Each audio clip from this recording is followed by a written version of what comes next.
questions and answers. Welcome to our May 5th live car shopping strategies. My name is Deshone. I'm known as Deshone the Auto Advisor. And over the next 60 to 90 minutes, I'm going to be sharing what we call the cars from home philosophy, the way you can shop, get bids, make your car buying simple, empower yourself, and guarantee that you did not leave any money on the table. We're going to talk about a lot of things you may not be familiar with. We're going to talk about things you have not heard before. We're going to tear back some mindsets that the car business has programmed in us for their profit. And we're going to tear down those mindsets because they're costing us thousands and they're making the greediest dealers in this country thousands of dollars.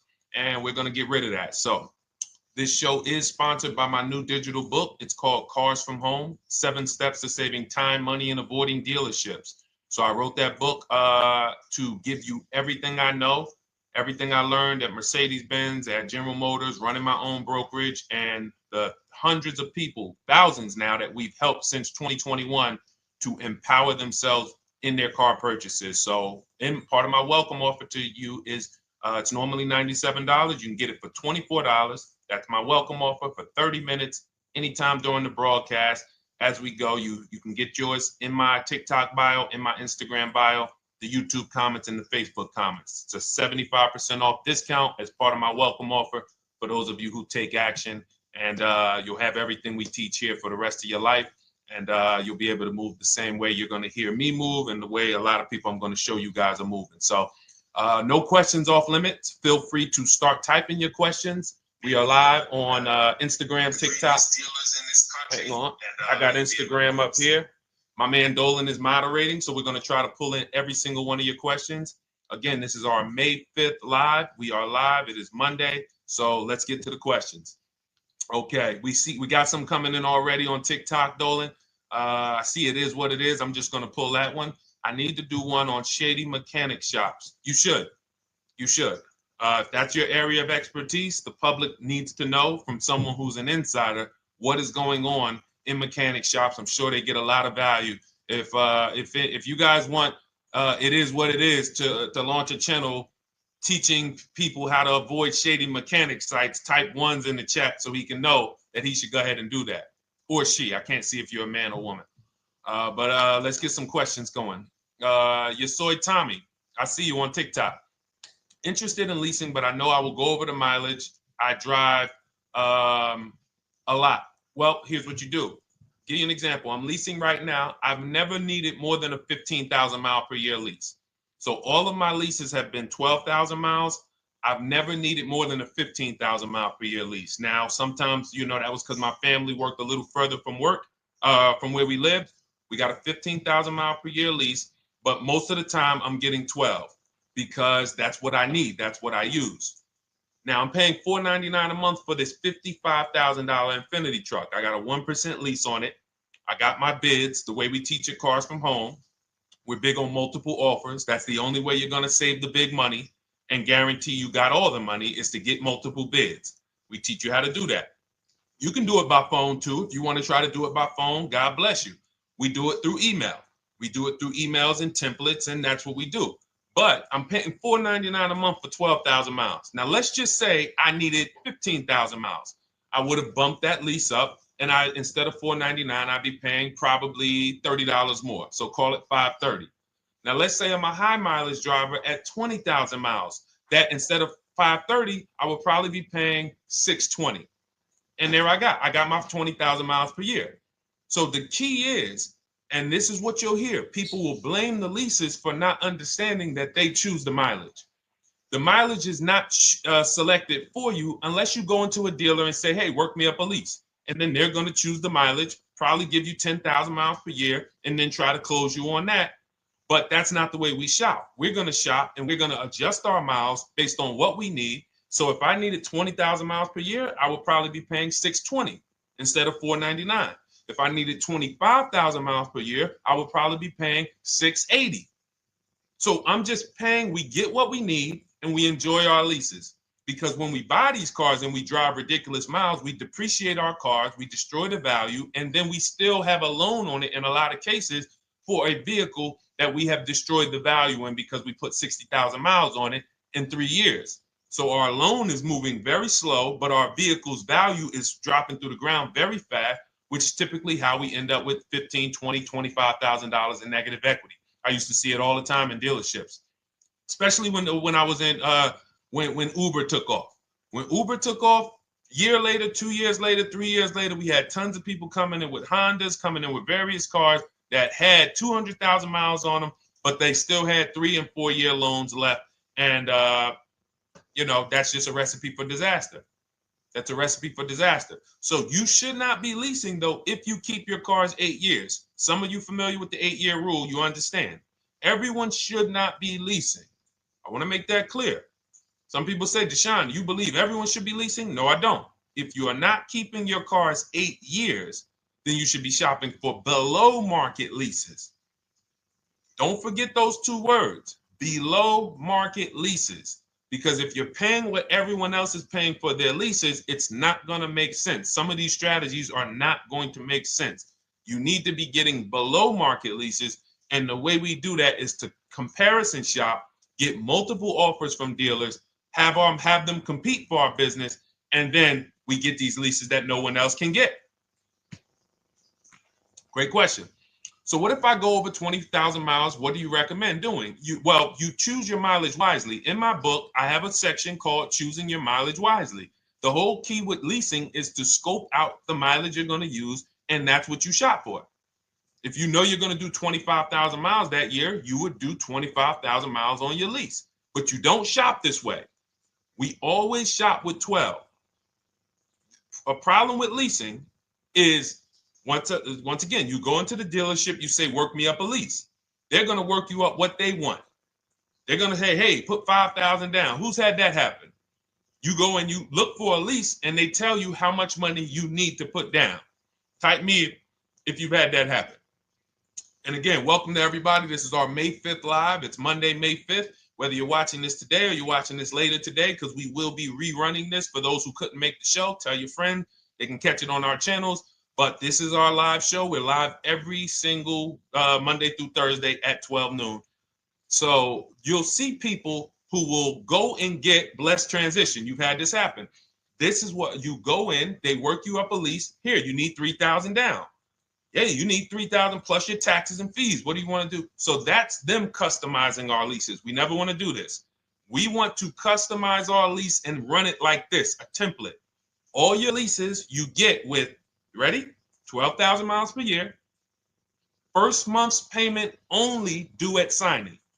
That's it. 12,000 miles per year. First month's payment only due at signing. That is how you shop all of your lease offers, because this allows you to now use the 1% rule, which I didn't create. A lot of lease savvy people know about the 1% rule, where your MSRP, I'm going to just show an example of an MSRP, the price on the window sticker. Every lease is going to be brand new, guys, or either close to it. The price on the window sticker is the price we go by, the MSRP, and we're going to divide our monthly payment into the MSRP. And once we get that, the number, that's going to tell us if we got a 1% lease, if we got a 1.5% lease, if we got a 1.8% lease. And what we did was I created the 1.5% rule to know we were overpaying for leases. You don't have value when you lease something over 1.5%. But let's keep it to the point. The point is you're shopping all your leases, first month's payment due at signing, 12,000 miles per year, and then you're using the 1% to 1.5% rule to gauge the value.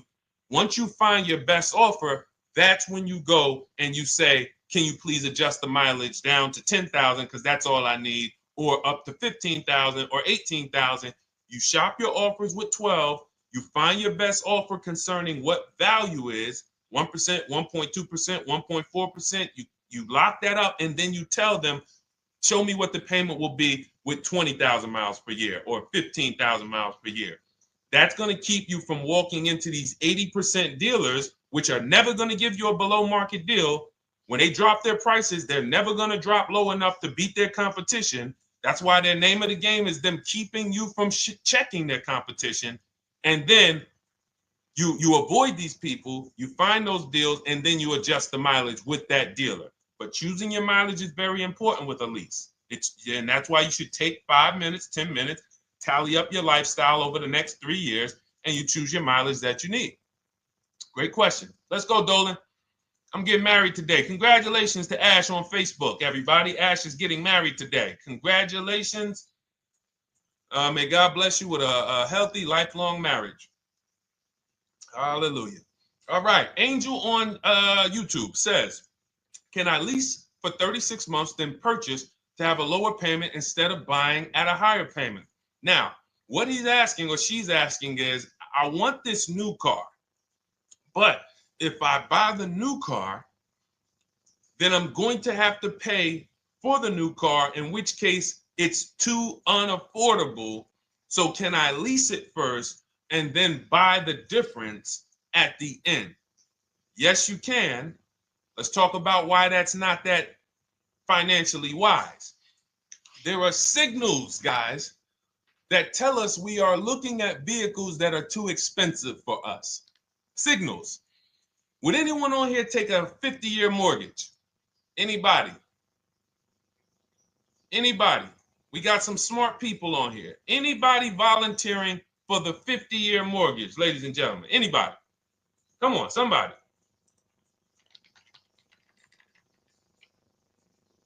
No, why not? Why not? Why is everybody saying no to the 50-year mortgage? Because we know it's ingrained in us that a 50-year mortgage on a house means we can't afford that house, right? Same thing with cars. There's signals. And so when we cannot finance a brand new car and it's affordable, what should we be doing? We should be going to get a pre-owned car. That's what we should be doing. So some of you have the luxury where you could afford both a new version of the car you want, and you can afford a pre-owned version, of course. So you might say, Deshone, I could afford both. I want this car, but I could afford, which one should I get, new or pre-owned? Thank you to the new gifter, Jeffrey Jones. Welcome. The Black King. Thank you so much. Gifter badges. Appreciate everyone who supports this broadcast. Thank you so much. You helped me to keep this information going. So what you're saying is, I could afford both. Which one should I get? In that case, it's a matter of your values. Do you want a brand new car? You want to treat yourself? You only get it every 10 years. So it's like, hey, I only get a new car every 10 years. I'm going to treat myself to a brand new one. Curtis Thomas, thank you for sharing. Or you might say, you know what? I want to go to value play. Even though I could afford a new one, I want to knock 20, 30, 40% off the price, and I want to get me a pre-owned version. So that's the people who could afford both. Some of you, you're like Angel, who like, I want this car, but I can't afford it new. In which case you go pre-owned, because you don't want to you don't want to lease a car 3 years, even if you get a below market lease deal, great lease payment, turn around and buy the difference, because you're typically going to need a 5 or 6 year loan for the difference. Once you get that 5 or 6 year loan, you add that to your 3 years that you leased the car, and you got 8 to 9 years of payments on the exact same car. 8 to 9 years of payments on the same car. This does not make financial sense to pay that long on a car. This is, you can't reach the reward stage where the car is paid off and you're putting money to the side for maintenance and repairs. You know, you got a paid off car, because the goal with purchasing is to get to that long-term ownership where the car is paid off. I don't owe anything on it. You know, I got a couple $100 I put to the side for maintenance and upkeep, but that's all. That car is paid off. I can keep that thing for 15 years. I can pass it down to my son, my daughter. We got an extra car in the family. That is the value of purchasing. So if you have a payment for 8 years on a car, you don't get to that stage. So that's why before I would ever recommend someone lease and then purchase the balance, I would recommend someone purchase a quality pre-owned car and get it at a below market price. Okay, does that make sense? Okay, everything that we're talking about, guys, is in my new digital book. It's called Cars from Home, 7 Steps to Saving Time, Money, and Avoiding Dealerships. Has everything we teach, because the name of the game is learning how to structure your deals. When should I lease? When should I purchase? And then once you have your structure, getting bids on everything to make sure you don't leave any money on the table. When you get bids on everything, you're never going to lose any money on your trade-in, because you didn't just get one offer on your trade-in, you got bids. You're never going to overpay for your interest rate, because you didn't get one offer on your loan, you got bids. You're never going to overpay for the new car or the used car you're buying, because you didn't get one offer on it, you got bids. And that empowers you to control the transaction. That is what we teach. That's in my new digital book, step by step. You can get your copy for 75% off, normally $97, but it's part of our welcome offer for 30 minutes. You got it in my TikTok bio, Instagram bio, YouTube comments, or the Facebook comments for $24. Okay, enjoy it, use it. All right, let's keep it going. I need to buy a car. I want to know how to buy the advertised new the new SUV vehicle for under $10,000 or even under $20,000. I don't really understand the question. Let me read it again. I need to buy a car, and I want to know how to buy the advertised new vehicle for under $10,000 or even under $20,000. Are you saying that's the discount you're looking for, or are you saying that is my budget? Please let me know. I don't quite understand. Go ahead to the next one, Dolan.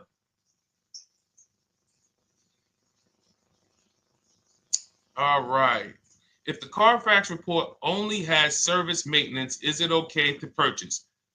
Okay, so all right, this is a great question, guys. This is about used cars. Who's going to be shopping for a used car in the next year? Type the letter U. Type the letter U if you're going to be shopping for a used car in the next year. And for those who just joined, this is our Monday, May 5th, live car shopping strategies.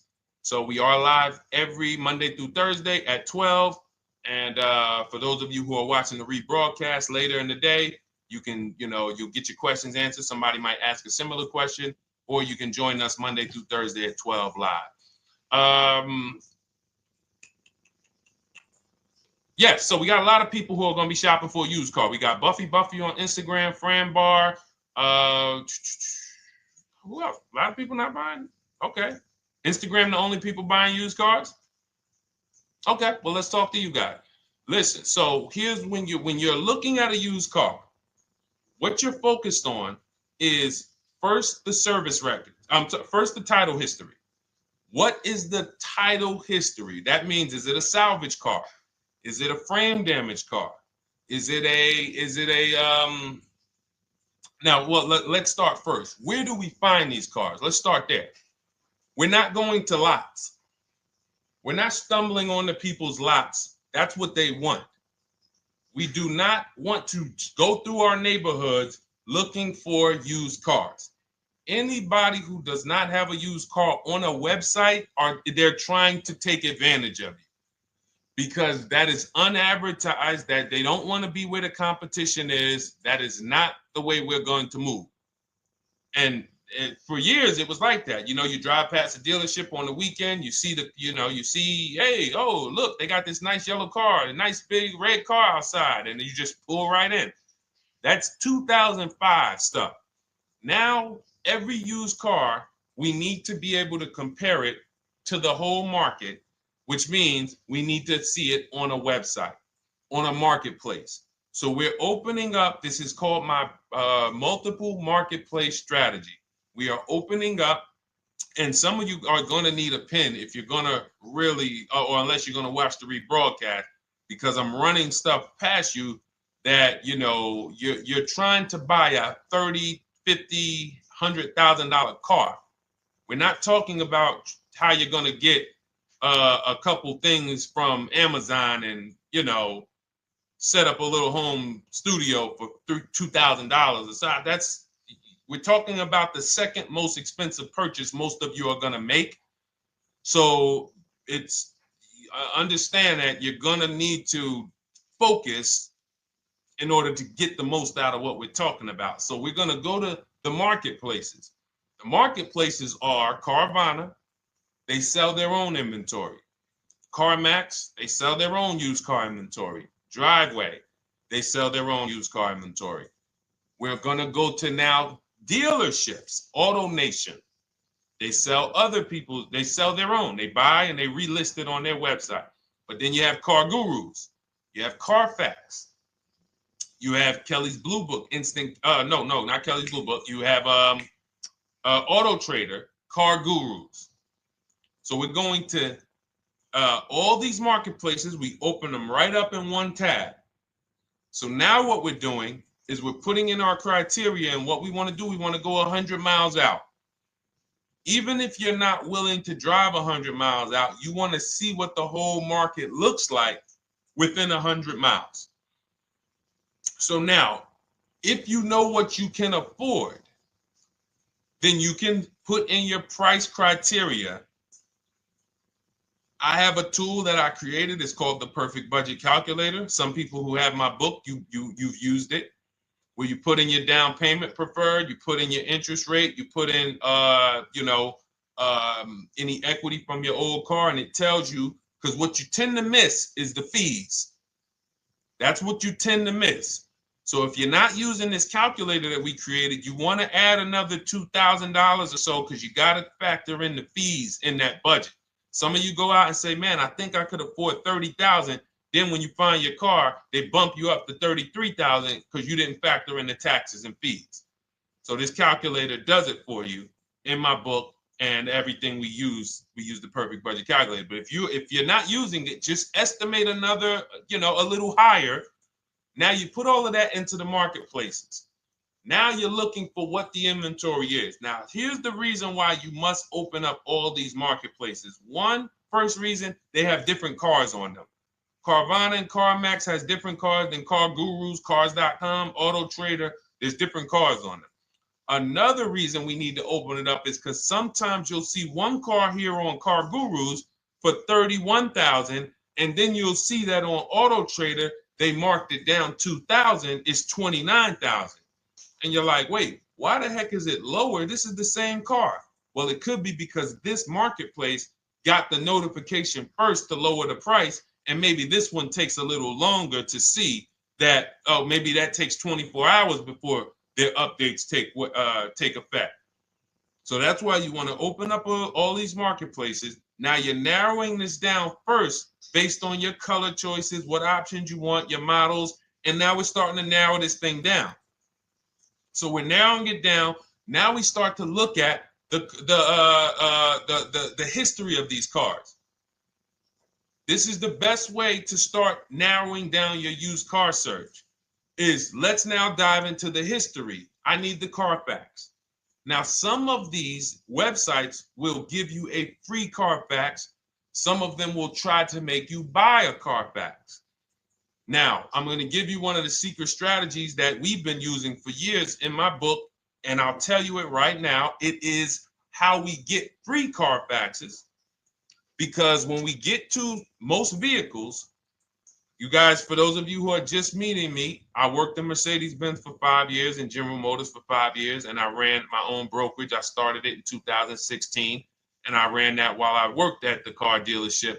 So I have a lot of experience and have seen a lot, and that's why I'm able to teach these things. I also love numbers. But one of the things that I know is almost every dealership has a contract with Carfax. So every dealership, we pay Carfax already. So what we're able to do is when we list our inventory on our websites, we're able to list the Carfax with it. We're able to provide that free of charge. But when we pay Auto Trader or Cars.com or Car Gurus, we are not able to actually push our Carfax to that marketplace. But if you come to our website and you find the vehicle on our website, most times you will find the Carfax for free. That is what we have been doing for years. So that now we have the Carfax, because the Carfax is the only way we can see those service records right now, because we've already narrowed it down based on, first thing we're doing is we're looking at title history, frame damage, salvage title, rebuilt title, total loss. That's the type of vehicle. The next thing we're doing to narrow it down, which is where many of you get in trouble, is you're looking at the service records. Skipping service records, buying used cars without seeing service records is disaster. The biggest indicator on if a vehicle was taken care of is what is on those service records. And if you can't see those service records, then I would not buy the car. Somebody say, oh, I'm changing the oil myself. If you don't have proof that you have changed the oil yourself, I cannot see it. I cannot see that you have maintenance this car, and that's a turnoff for me. Because now when you drive that car a year later, 2 years later, things start happening. You have no one to blame but yourself.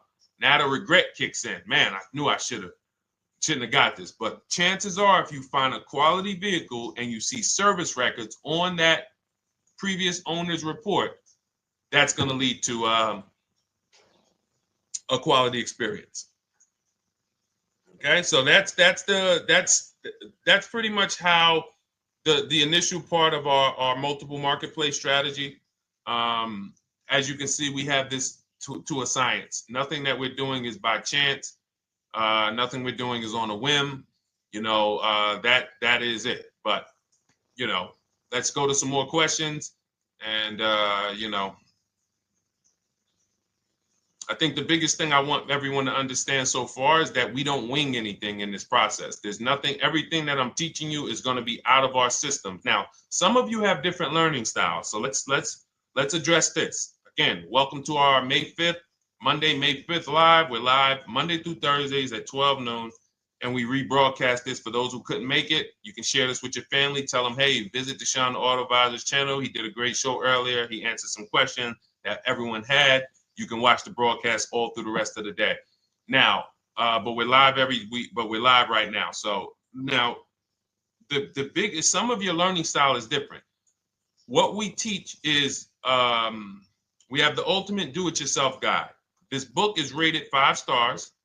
Thank you to everyone who's rated it on Goodreads. Just pull it up right here. For those of you who are actually on Instagram or YouTube, TikTok, you won't be able to see this right now. But the book is rated 5 stars. We appreciate you. And this is the ultimate do-it-yourself guide, whether you're new cars, used cars, leases, bad credit, how to make banks bid for your financing, high mileage driving. It's all in there, step by step. And it's a digital book, so you don't have to wait for it.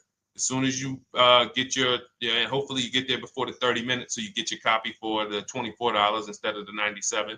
That's our welcome offer. But that's your do-it-yourself guide. Some of you, you're a do-it-with-you person, and that's Shop with Deshone. You like videos instead of reading. You want coaching. You want support. You want a community. We have 1,600 people in our Facebook group. That's our Shop with Deshone. We've had 2,200, almost 2,300 people come before you. When you see me share people like Zafrina and like Melissa and Sheree, Ken, all of these people who are, they're showing their car deals that they got. Look, took me about 30 days. He went through, past Friday, locked down 2 vehicles, 2 Yukon 2025. Said he dropped he said, look, sold the BMW. They dropped the price down to 70 grand. So they took off like 5,200 for him.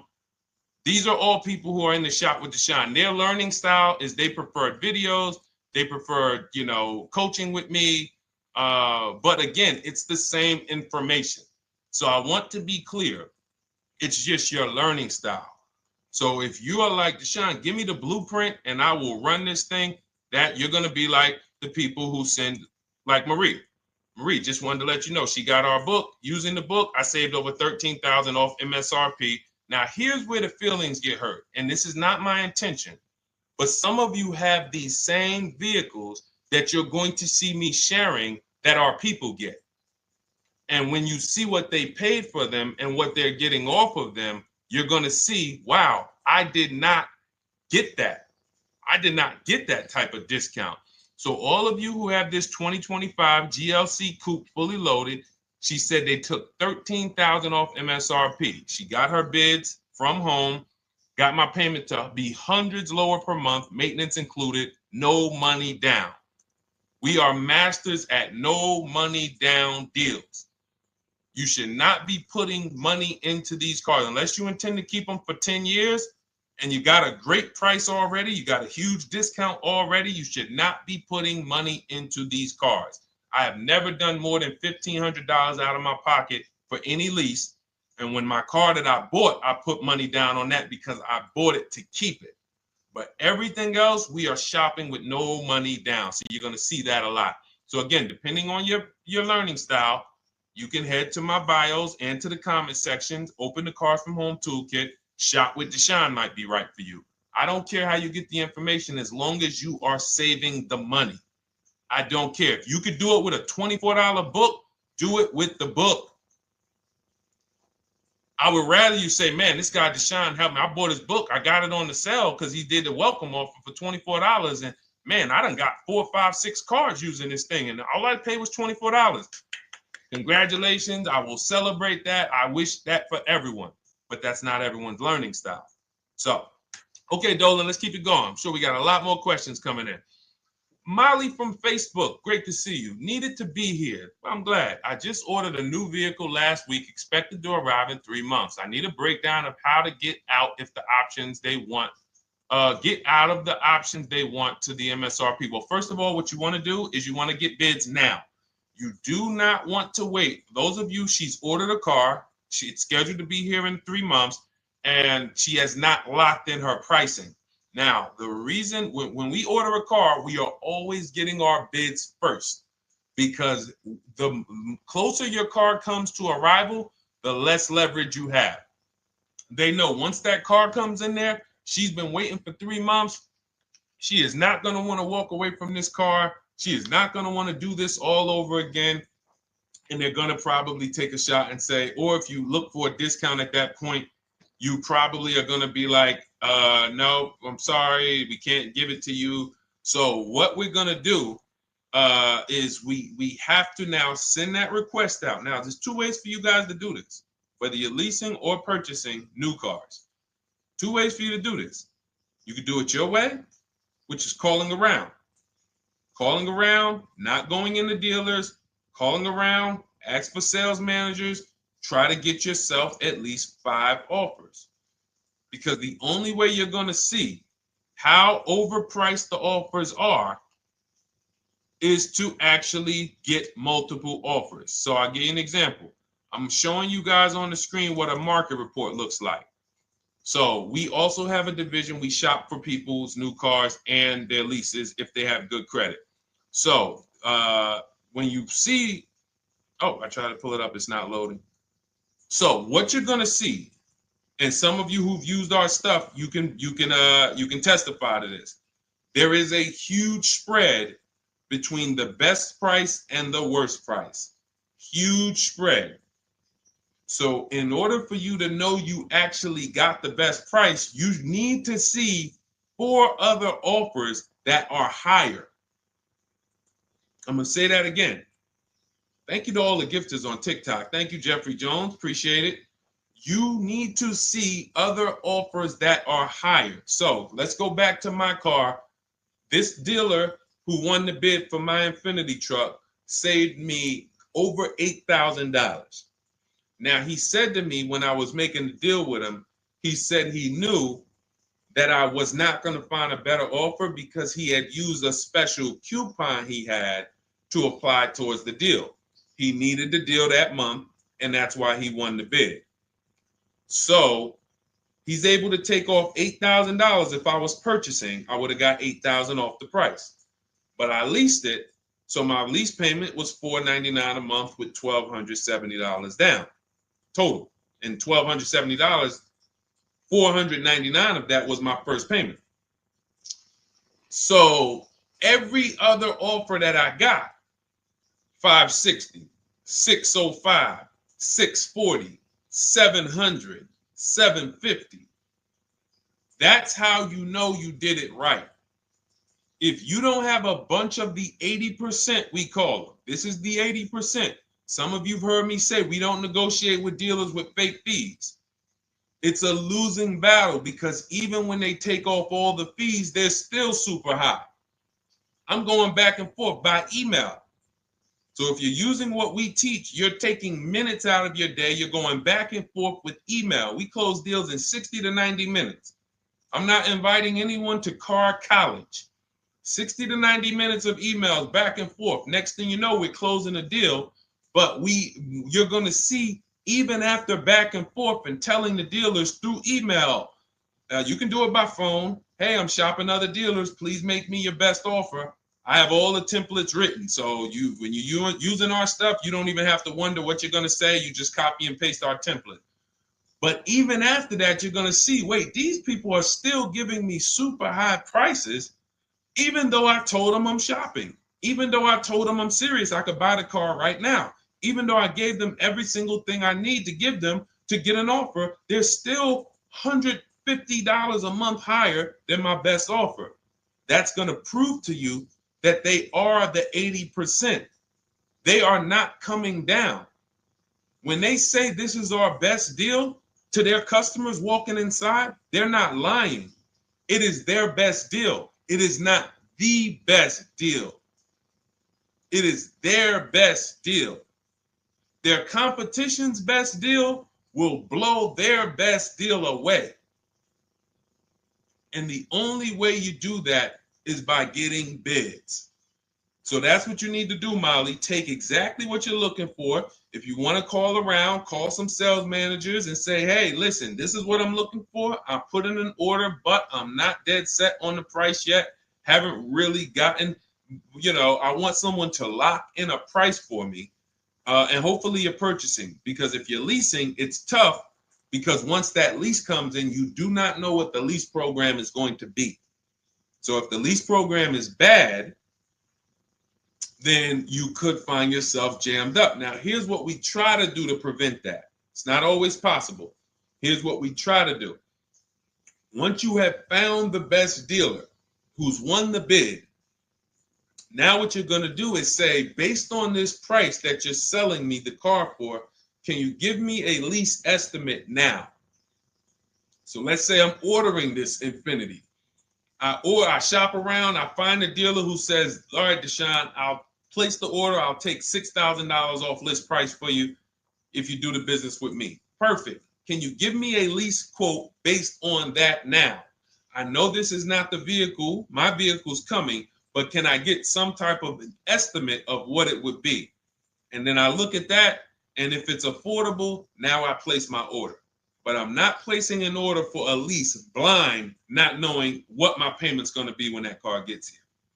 Okay? Does that make sense? I know I may be typing, this is heavy. That's why I told you guys, when you're here with us in car buying, below market car buying strategies, this is like short 60 to 90 minute master classes. This is not lives where I'm showing you how to make macaroni and cheese and turkey and like, okay, yeah, you got your music playing in the background. Hey, listen, all right, what I need? Oh, hand me the Sazon. No, you could do multiple things. This is heavy finance talk for 60 to 90 minutes, and it will change your life. And I just saw my girl, Lisa. Lisa, good to see you. Lisa's been, she's been learning from us and rocking with Cars from Home. Let me see. I'm glad you clarified, even if no money down on the lease, you still really have to give them the first month's amount. Yes, I don't know what I'm going to do yet, buy or lease. No matter, I'm learning lots and sharing with my peeps. Thank you, Lisa. Thank you. Now, technically, you don't have to give them the first month's payment either. What I do is our templates all involve shopping, first month payment due at signing. But if I wanted to, so let's say, for example, on this $499 a month lease I got on the Infiniti, and I'll actually will add this because I'm glad you said that. The lease is that's your first month's payment, so it's not considered money down. It's considered your first month's payment because you're leasing, you're paying 36 months or 39 months. We don't do 4-year leases. We don't even do 3.5-year leases in most cases. We're not doing it. It's 36 months, 39 months. And if they have a really, really good program for 2 years, they will tell us about it. But we shop for 36 months. But you can tell that if I wanted to tell them, you know what, I want to do a straight sign and drive. I don't even want to give you the $499 for the first payment, which means you're asking them to pay the first payment, then it would have just been $500 going back into the cap cost, which would raise the payment probably with interest and taxes, maybe 15, 17 bucks, something like that. So if I truly wanted to bring nothing to the table, I can just have them to, cap the first month's payment. You can do that. You can do that. So you can ask any questions. I know you're in our Facebook group, and so you let us know. But the 8-year rule is your basis for leasing versus buying. The 8-year rule, when you guys open up my book, you'll hear me talk about this. I'm going to make a whole lot more videos about the 8-year rule because it is the parameters for how to know whether to lease or buy. It takes into account how drastic cars depreciate. They lose value like crazy. All the losses are in the first 5 to 7 years, and you don't win until you've kept the car at least 8 years, compared to someone who's getting a below market lease. So let's take an example. You look at somebody like, Brian. Brian got my book. Just finalized my first ever lease using your system. 2025 HRV Sport all-wheel drive, $30,000, $505 MSRP. So this is a $31,000 vehicle almost, and he got it for $395 a month, which is a 1.2% lease, no money down. Now, his initial quote from this dealer was $434. This is the winning dealer. But in my book and in our systems, we have a counter offer calculator where we put all the offers we get into the calculator, and then it calculates the best offer and it tells us what to counter. So his initial quote was $434. He countered with the calculator and ended up closing his deal at $395. So these are the people that, for all of you who you're like, wow, are there any cars out there with a $300 payment anymore? Well, if you're buying a car, you are buying it at a $300 payment. You could only spend, who knows, every $5,000 on a vehicle is about how much per month? Every $5,000. When you're looking at a car, every $5,000 on a 5-year loan, which is what you should be defaulting to, is about how much per month. Thank you, Nikki. Nikki got a #1 gifter badge. And I don't really know what all of that stuff means, but I definitely appreciate it. The Black King, thank you so much. I just know it means you guys support the show. So I appreciate it. So who knows? Every Nucci Graham is and I wanna Nucci Graham will address you next, because as soon as you get your book, on the thank you page it says, "Thank you for your purchase. Click below to open your book." So we'll address that shortly. But okay, thank you, Lisa. Yes, every $5,000, and Nikki, $100. So this keeps you in the safe zone. When you are looking for how much loan I'm going to take, you are looking and saying, every $5,000 is going to cost me roughly $100 per month. So if I want to spend $400, then my loan needs to be about $20,000, which means I'm looking at this car. If I'm going to buy it for $23,000 plus fees, and I want to be at $400, I'm going to have to come up with some more money down, because I need to get my payment here. I need a $20,000 loan. I'm not going to go in looking at a $20,000 car and thinking, man, can they get me to $250 a month on this? No money down, because the math doesn't make sense. Because the only way they can get you to that is to put you in a 7 or 8 or 9 year loan, which is a horrible deal. And they've done it to a lot of people, because you go in and you just say, get me to this monthly payment. And they're like, well, you didn't say how long. You come in later, hey, man, my loan is, I remember, man, a guy called me, and this is, unfortunately, people are not trained to look at how long their loan is. Early in my career, I think I was still with General Motors, and a guy came in and he had some vehicle, And he was like, D, could you look at this, man, and tell me, because I don't, I'm trying to get out this thing, man. They telling me I can't get out of it now. That's a recipe. You bury yourself when you make these types of moves. They're saying I can't get out. I looked at his contract. It was a 96-month loan. 96-month loan. So he's in a 96-month loan at a high payment. He's going nowhere. And what it came from is him going in and saying, hey, get me to this payment. My payment's affordable, but how long is the payment? That determines what you're paying for the car. So when we say, yo, are there $300 payments out there? I'm showing you. Leasing, there's cars you can drive 30,000 miles, $30,000 cars, beautiful vehicles, payments in the threes when you're shopping and getting bids, and you're finding vehicles with great lease deals. At the same time, on a pre-owned car, that's only going to get you under 20 grand, between 15 and 20 grand. So it's about getting the most for your money. And getting the most for your money, you must take into account the 8-year rule. If I'm not keeping a car 8 years, I should be shopping for a below market lease. I'm not tying up any of my money in this car because I'm not keeping it long enough to have all of that money benefit me. Does that make sense? Type ones if that makes sense. Type dollar signs if that makes sense, because this is about money. If I'm not keeping the car 8 years, then all the money I'm going to tie up in the car to pay for it, to pay off the loan, to do the maintenance, to change the tires, to change the brakes, to change the oil, to change the brake fluid, the transmission, all of the money I'm putting in that car, just normal maintenance. I didn't say anything broke. Normal maintenance over 7 years. I'm not going to keep the car long enough to have that make sense. Whereas had I leased, I'm just below market leases.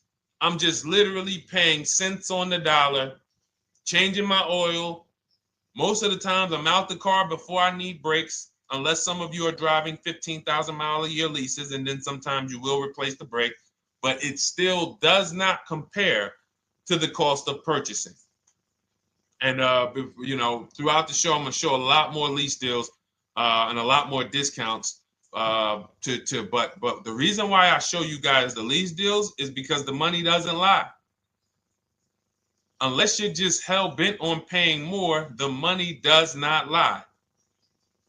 You can't compare when I was, I'm driving $40,000 cars, my payments have a 3 in front of them, and my friends are driving $20,000 cars and their payments have a 3 in front of them. And those cars are used, need maintenance, warranties done ran out after 4 years. I'm over here driving brand new cars, problem free, and they're paying the same amount or more than me, and they're driving inferior products. And then once they really get tired of the car, they go ahead and they trade it in and they start the process all over again. So it's bad financial advice that the car business never trained on, and they just love for people to be ignorant. But we're not going to be ignorant here. All right, Dolan, let's keep it going. By the way, all of you who just joined, this is our Monday, May 5th live. We are live every Monday through Thursday at noon. So for those of you who may be watching the rebroadcast, we rebroadcast the show all through the day. So for those who missed the show, you can either, or some of you want to tell your friends, oh, hey, you're shopping for a car, go watch this show. And we'll rebroadcast this show all through the day. And we rebroadcast all the episodes through the weekend. So for those of you who didn't have time, you're, man, I want to catch up on all the shows, all the questions that were asked. We'll rebroadcast those through the weekend. But we are live every Monday through Thursday between 12 and usually 1:30. You can have your friends and family tap in. You can bring your questions, and we try to get to as many as we can. All right, Dolan, let's keep it moving. Let's get to some more. What are the companies for loans? Well, there's a lot of them. First thing you want to do is, so we teach something called the bank bidding war. This is a question, because here's my question to you guys. Where do you get your car loans from? Here's my question to you. And I'm going to tell you how we should change the answer, because I know what some of your answers are going to be. Where do you get your car loan from? Some of you are going to say my bank. Some of you are going to say the credit union. Some of you are going to say the dealership. But all of those are not the answers we want to go with anymore. Here's the answer. You got it, Nikki. I love Nikki. Whoever gives me the best rate. That is going to be the answer moving forward. If you're using what we're teaching, that's your answer. Whoever gives me the best rate.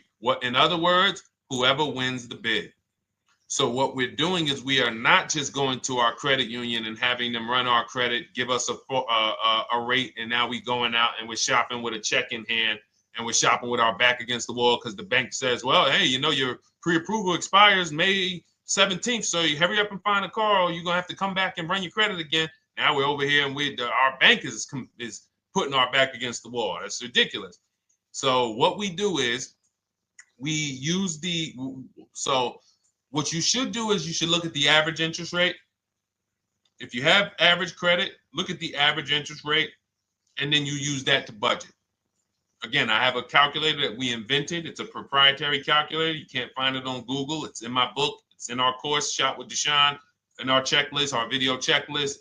This is stuff that, again, we don't, if you notice stuff that I teach, it's not anywhere. Deshone, why can't I find an 8-year rule on YouTube? It's because it's Cars from Home. We created it. I can't find the 1.5% rule. No one else teaches that. That's because it's our intellectual property. We created it. I don't mind people saying it, but they need to understand we didn't find this stuff. We created the stuff. So calculators, we invented them. So this calculator you take this interest rate, but even if you want to use a standard payment estimator calculator, you can take just what I said. Remember, add a little bit more for the fees, because that's what you're not taking into account. The fees, the taxes, and that's where we get in trouble. My calculator, our perfect budget calculator, does that for you.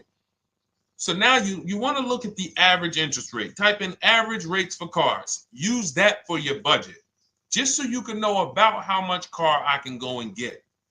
So between what I told you about the $5,000 being $100 a month, and that last part about, adding a little bit more and using the average interest rate, you should have a good gauge on a range of car to go and shop for. Now, once you now shop your market, whether you're shopping new or whether you're shopping pre-owned, once you find no one's touched your credit till now. No one has touched your credit with a hard pull, especially not. We do not, in order for this to work, like what Nikki is saying, where you're only giving your business to the bank or credit union that gives you the lowest APR. In order for this to work and for you to be able to shop freely, no pressure, you need to make sure you don't let anyone run your credit with a hard pull before you find your best deal on a car. Soft credit pulls, estimates of budgeting, the way I just said. Now, you go out, you find your car, whether it takes you a week or a month or 3 months. Bang, I found my car now. You lock the car up, put it under contract, you leave your deposit. You never, ever. How soon when you get a car does the dealership want you to take it? I like asking questions like this because we can prove how predictable most of the car business is. How soon after you purchase a car does the dealership want you to take it? Thank you, Janae. Immediately. Now, the reason for that is, there's various reasons. There's various reasons. Right then and there, Molly, yes. But what I want you guys to focus on is what you lose by taking it right then and there. You lose the ability to shop the interest rates. And shopping the interest rates is very important because you'll always wonder, could I have gotten a better rate? So what you do is you lock the car up, you let them know, hey, I'm going to go home, just give me my, let me get my paperwork so I know exactly how much I need to tell my bank. And here's the key, if you guys can beat what my bank or credit union gets says, then I'll give you the loan. See, some people think that I teach don't let the dealerships compete. I never teach that. What I teach is don't let the dealerships be your first offer ever. They are always your last offer, and they're competing against other offers that you got. So now you're going home, your car's waiting, you're going to see what your bank, your credit union can do, and then you go online. You can go right online. Auto loans online, auto financing online. Let all of these banks and credit unions access your credit now with the hard pull, because there is an article that Experian did, and you can find it at almost any credit bureau, wrote an article on rate shopping. They allow you to have multiple lenders compete for your business within a small period of time. They say the window is 14 to 45 days. So if the window is 14 to 45 days, how quick do y'all think I want you to do it? If the window says, because that's a big window, as long as you shop within that window, at the end, those multiple inquiries will have the same weight on your score as one inquiry, because it looks as if you were shopping and you were doing your due diligence. Thank you, Greg, Sheila, with these gifter badges. I don't know. It's like a nice. I appreciate it, Glendale. Thank you. So with these, when these banks are competing, what you're trying to do is say, everyone here on my end, we call this the bank bidding war. This is round two. Round two is you are bringing your car home. I'm sorry, you are at home. You're going online. You're calling your bank. You're calling your credit union. If you have one, you're going online. This will take you literally one day, not even. This maybe take you an hour. Because if they say that the window to shop is between 14 and 45 days, I want you to do it in 24 hours. We want all the competition in 24 hours. Because that guarantees we are way within the window. They're going to look and see, wow, this person bought a car. They had multiple lenders competing in a small period of time. They're not out here just letting people run their credit over, every week. Some new banks running their credit. So now you call the dealership afterwards. You say, hey, the best offer I got was from such and such credit union or such and such bank. If you guys can beat it, I'll give you the business. You allow the dealer to now shop you to their banks. In which case, they're going to call you and say, hey, good news, we got you a better rate. Or, hey, good news, we couldn't beat the rate, but we can match it. In which case, they save you the time, they save you the paperwork. Or they're going to say, hey, listen, that's a great rate you got. We can't beat that. None of my banks can beat it. And in which case, we guarantee all around we got the best rate, which is the goal we're looking for. As Nikki said, I'm only giving my business to who gave me the best rate. That is the bank bidding war. So when you get your digital book, Cars from Home, you'll get that in writing. We also have it in our Shop with Deshone video checklist. For those of you who are more do-it-with-me types, again, we're all about your learning style. And some of you just like, Deshone, I see you. Can you shop for us? What are these? I'm seeing a lot of you guys shop for people, new cars, new cars, leases only. And you have to have good credit. Your FICO scores need to be over 670, all of them. But if you don't, again, same result. We've been helping people get these results since 2021. And again, I am all about speed. These are short videos. The book is boom, action steps, action, action, action, action. I'm not trying to teach you everything about cars. I'm trying to walk you through a path, a 7-step path to get to the result you want all the time. Okay, I'm not taking you to car college. You're not going into the car business. You just need to know how to get the best deal. And that's what it's about, step by step. Okay, but for those of you who are just coming on, this whole show is sponsored by my new digital book. It's called Cars from Home, 7 Steps to Saving Time, Money, and Avoiding Dealerships. It's a digital book. Everything we teach about new cars, used cars, leases, below market financing, high mileage driving tips, bad credit tips for those of you who have your credit is not going to qualify you for everything else we're talking about. You need specific strategy. We have that specifically for people with bad credit inside my book and inside Shop with Deshone. So that's why I never believe in one size fits all car buying advice, because all of you are in different situations. So how does somebody look saying, you all should do this? We're all in a different situation. I have a trade-in, he doesn't. He has a lease that's coming due, he doesn't. Oh, he has a lease that's coming due, he has equity in it, we need to help him get that equity out. He has a lease, it has an equity, but it has a third-party restriction. We can't talk to people the same. That's why everything we do is custom and letting you know, no matter what your situation is, it's very common to us. Very, very common.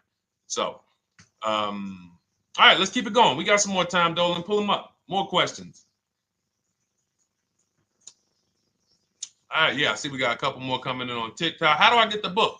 Well, the book is in my TikTok bio. In my Instagram bio, there's a website there. It's Cars from Home Toolkit. And then you'll see the welcome special for $24. So the book is normally $97, but as part of our welcome special, you got 30 minutes to get yours for $24. So you won't pay the $94. You get 75% off. We also have a link for you guys on Facebook and YouTube in the comment section so you can get your copy.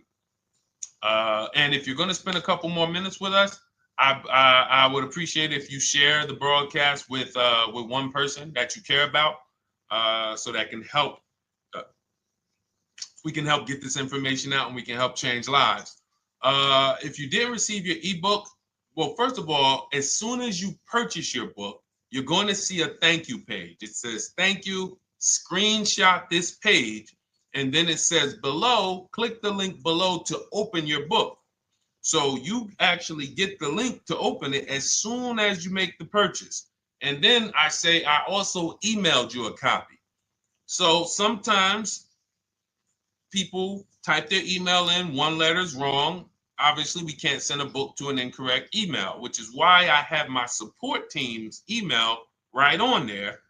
So that if you don't see that book within 5 to 10 minutes, you email my support team, hey, I didn't get the book. They'll get you the book right away. So as you can see, I want you to, Dolan, can you put up, do we have anywhere with, we can put up the support team's email for this person and just send an email to support. There you go. Thank you so much. Support at Deshone the Auto Advisor. Thank you, Dolan. Best moderator in the world. All right. So shoot them an email. Just let them know. Give them your first and last name, and they'll check the record. Make sure that we have a purchase from you, and they'll send you your book right away.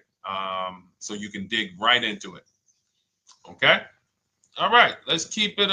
We work with clients all around the country. What I'll start doing, I wanted to bring some on here today, but I can't load them up.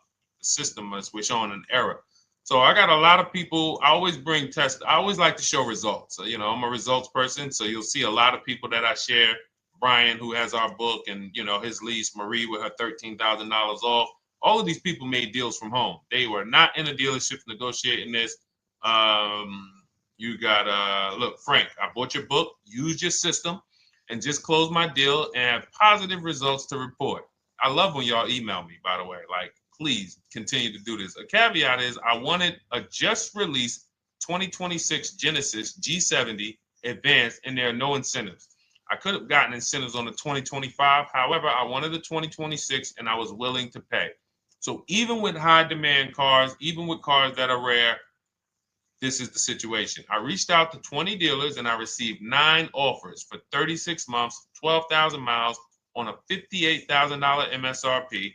The initial offers range from $1049 to $901 with everything in between. I counter offered using the calculator that we have and closed the deal at $815 on a $58,000 MSRP. That's a 1.4% deal. Now, mind you, that on a vehicle on a 2026 with no incentives, which means every bit of that was the dealer taking off money for him. He probably had to get at least $5-6 grand off to have that deal come in the 8s, when other dealers were quoting him 9 up to 10 and, you know, mid $1,000 range. So, you know, but so I show the book testimonials. I show my Shop with Deshone testimonials. But I want to start bringing these market reports so you guys could actually see that's our team shopping all around the country. And that allows us to stay, we're able to just stay on top of the market, like from state to state. It proves like this stuff is not, oh, if you're in New Jersey, the deals are better. Yeah, if you're in Florida, the deals are better. If it's California, we don't have deals out here. All of this stuff is not true. And thank God we have people using the Cars from Home systems, be it by book or be it by our video checklist, or be it us shopping for people all around the country where we can tell you beyond a shadow of a doubt. I can show you market reports from Texas, from Oklahoma, from South Dakota. We did a deal for a Mazda, a South Dakota deal, Nebraska, California, Florida, Georgia. We're shopping for people all around the country. And there's great deals everywhere in the country when you know how to make dealers bid. Because you're always going to find that 20% dealer who just wants to beat their competition. They're the best in the region. And you got to go out to find them. You got to have a system to find them. Because most of the dealers are not them. Most of the dealers are the 80%. That's just the way it works. It's a numbers game. And the 80% are very expensive. And when you walk into the 80%, they'll go down. You're like, oh man, all right, can you take off? Can you get me down? Like, yeah, man, you're like $150 a month higher than where I could be, my max. And they go back and forth. They're like, man, I could take off $50 a month. Ah, man, that's the best you could do. And then next thing you know, you get down to 100. Yeah, all right, we'll take off $100 a month. And you're like, all right, I guess I'll take that. You don't realize that a 20% dealer, not only were they nowhere near your max budget, they were $100 less than your max. You're talking to the 80%. The 80%, when they come down, they're still here. The 20% are here. So you're over here with an 80% dealer walking into these dealers. 8 out of 10 dealers over here are 80% dealers. So y'all talking them down like this, and y'all thinking we winning. Oh, I talked them down to this. Meanwhile, the 20% dealers are here. 20% dealers will launch a bid. We gotta cut. Oh man, if this thing wasn't broken, tomorrow's show, I'm gonna bring on a lot more market reports. We got dealers who come right out. We getting offers 700, 790, 820. Dealer come right out 650. Boom, blow everybody away. Like, oh, let's go. We got a winner. Looks like we got a winner here. That's it. And then it becomes fun. As you can see, this is fun for us. When you change the way you shop and you start to you're going to be the prize. You're going to be the prize. So anyway, let's keep it moving. For those of you who have gotten your book, I look forward to you using it, empowering yourself, having these same results. For those who didn't know about the book, it is a digital book. You can get your copy for 75% off for 30 minutes in my TikTok bio, my Instagram bio, the YouTube comments, and the Facebook comment. And for those of you who've been on and you still don't quite trust us, you want to get started with maybe some free advice, go grab our cheat sheets. We have our free cheat sheets in my Cars from Home toolkit, totally free. Test us, look at the cheat sheets, look at the strategies, look at the emails I'm going to send, guiding. Like I don't play around. So if you want to just say, test out, let me hear some free advice, start with our cheat sheets. All right. Yes, I'd actually answered that when I read that comment, Dolan, on TikTok about do we work with clients in New Jersey and New York? Well, yes. When it comes to shopping done for you, if you open the Cars from Home toolkit and you're like, Deshone, I just want to relax at home. You guys go shop the market for me. If you have good credit, FICO scores over 670, and you have and you're shopping for a new car or a lease, you can book a call with us and we can see if we can help you. Book a 10-minute call. It's free. And we can see if we can help you. Is it best to lease a car if you're currently underwater? Ooh, if I was underwater right now, let's just say I have 15,000 negative equity. I made a bad deal during the pandemic. I'm upside down and I'm like, man, I got to get out of this car. But and first of all, I know I should be leasing because now we know the 8-year rule. The 8-year rule says if we're not buying our cars to keep them at least 8 years, we should be shopping for below market leases. We're going to pay a lot less money. Below market leases, not normal leases. Very important.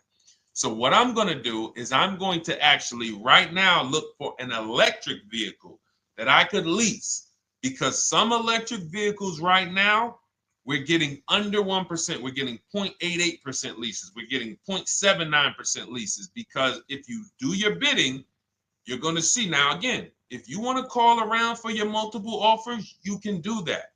I'd rather you call around than to do what you've been doing.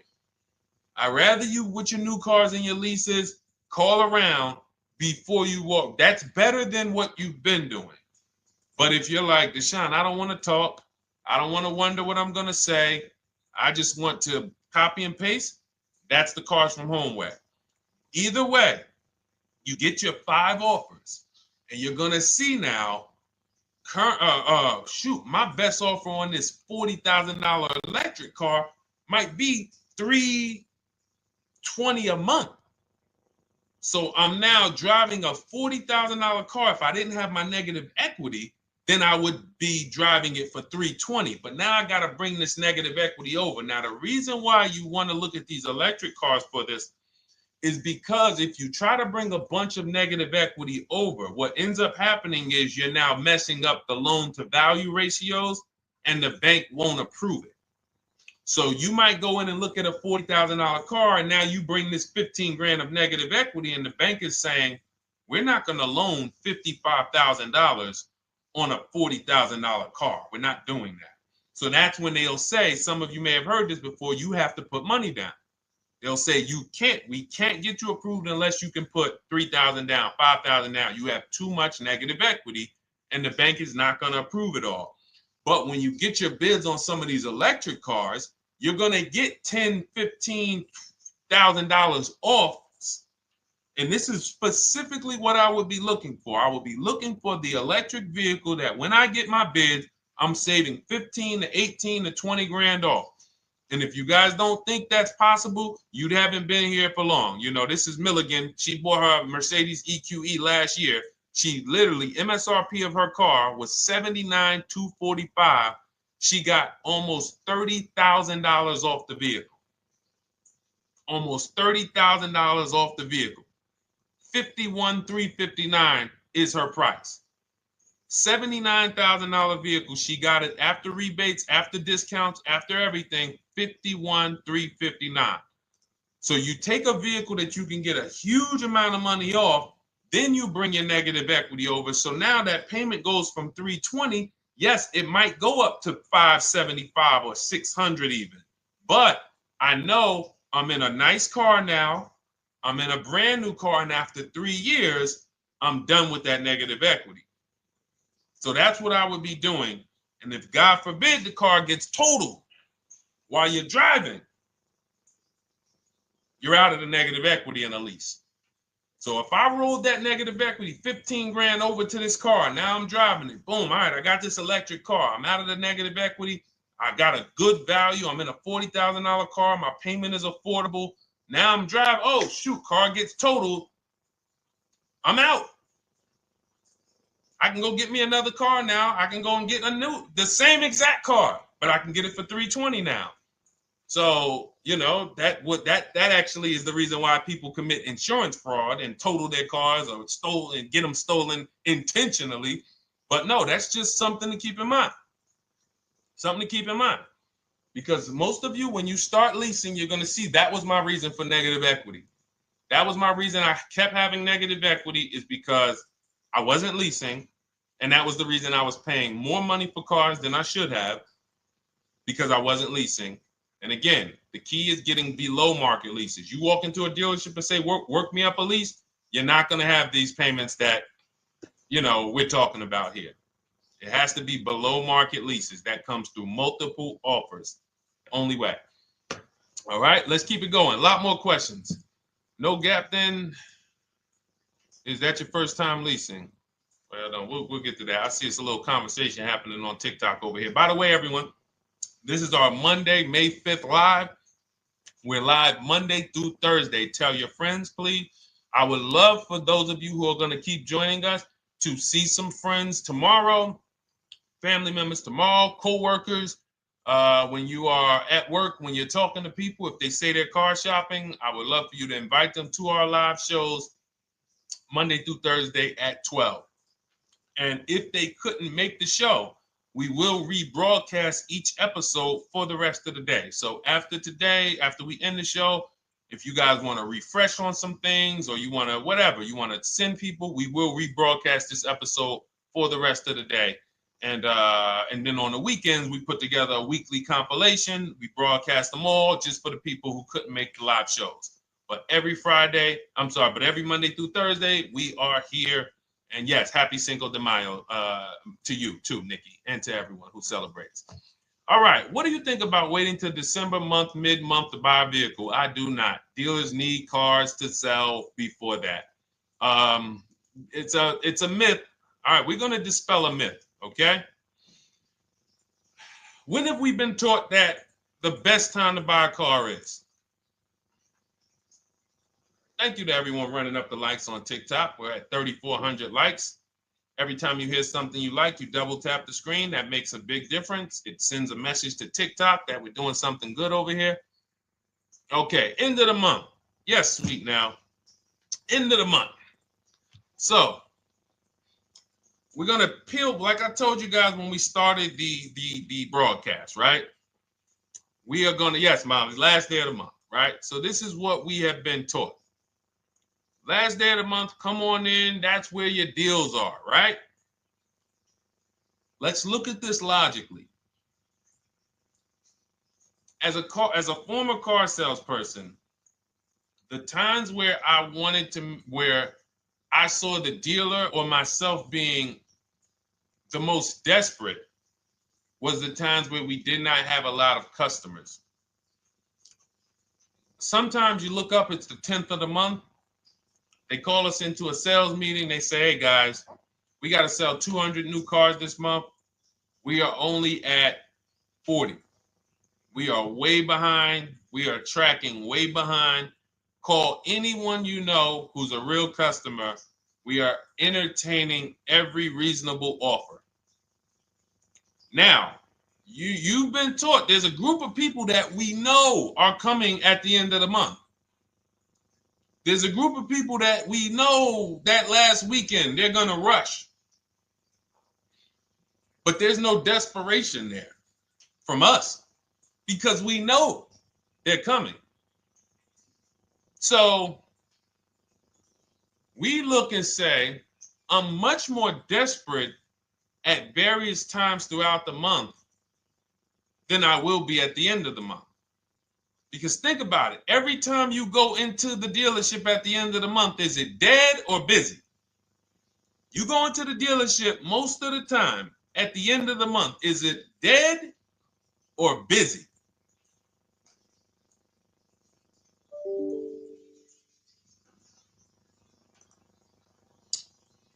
Thank you.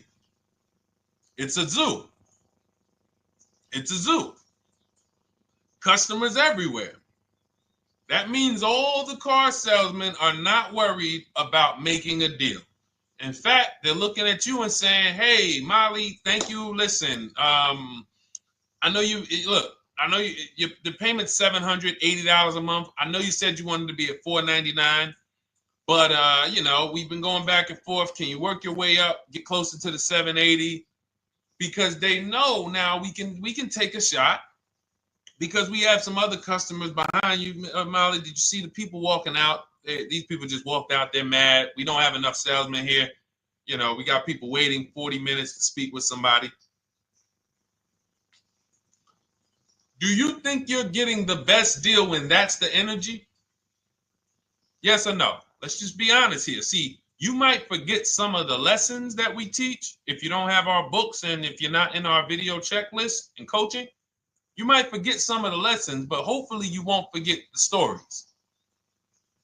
So you walk in the dealership at the end of the month, the place is a zoo. It's people everywhere. They're ringing bells. They got the big clown, donuts around. Hey, you want a donut? Do we think there's desperation? Thank you, Sheila. Thank you, Molly. There's no desperation here. And they don't magically wait till the end of every month to hit their numbers. Some dealers hit their numbers at the 25th of the month. Numbers are hit. We still got people coming in end of the month. So What we want to do to answer the question is we want to be positioned. What I like you to do, for those of you who are in an emergency situation, you need a car in a week, in 2 weeks, that's fine. Everything we teach can guide you. We've had people who got their cars in 3 days. Like that's not something that is let's see. This is my second go around, much easier, more relaxing experience. Calculator definitely helps. Turned in my CRV, got a 2022 Marcus, some dealers wouldn't do. Somebody, I wanted to read you somebody who got their car in like 3 days, 5 days. That's normal. Again, like I said, we're not taking you to car college here. Like you know, our step-by-step programs can get you to your cars in less than a week, 90 minutes. But you don't want all your car shopping to be emergencies, because here's where you want to be. You want to be able to say no for up to 3 months. Reason is, there's a group of people that walk into the dealerships. They're there right now. They're desperate. They're giving off desperate energy. They can't say no. They back themselves into a corner for whatever reason. If their leases are up, maybe they don't know you can get an extension. If your lease is up this month, you can call, you can get yourself an extension for 1 month. Some leases will be extended up to 3 months, up to 6 months. Those of you who have cars and you're like, Deshone, I'm shopping for a new car, but I don't need it. I just, my car still got some life to it, but, I want to look for something new. This is a position of power to be in. This is where you want to be. You want to be able to say to yourself, all right, let me look at the offers this month in May. All right, I'm going to follow up next month because the offers change. The used car market changes. The lease prices change. The dealer desperation, it changes. I'm not letting tariffs push me into doing something and making a bad deal. I'm not doing it. I'm not worried about tariffs coming, because there's going to be deals no matter what. If the prices of the new cars go up, what happens to the prices of our used cars that we're going to be selling? See, that's how we really won during COVID. Some people who've been with me since 2021, that's how we were winning. My man John Shaw, he was one of the first people. David Isaacs came in, got his BMW. Yes, the lease prices were slightly higher back then. We were still getting under 1.5. We were still getting 1.4. John got a 1.2 on a Jeep Wrangler, but we were selling our old cars for 8, 10, 12 grand more than they would be worth today. So even if the new car market goes up, we know how to maximize the prices of the cars we're getting rid of, and we're going to offset it. So we want to position ourselves to be able to say no. That is the strength. That's the leverage where we can say, you know what? All right, I'm going to follow up next month. Now we're telling the dealers right up front, hey, call me. I'm good between now and June 18th. I'm good between now and July 20th. So now what those dealers say is, okay, this is a serious customer.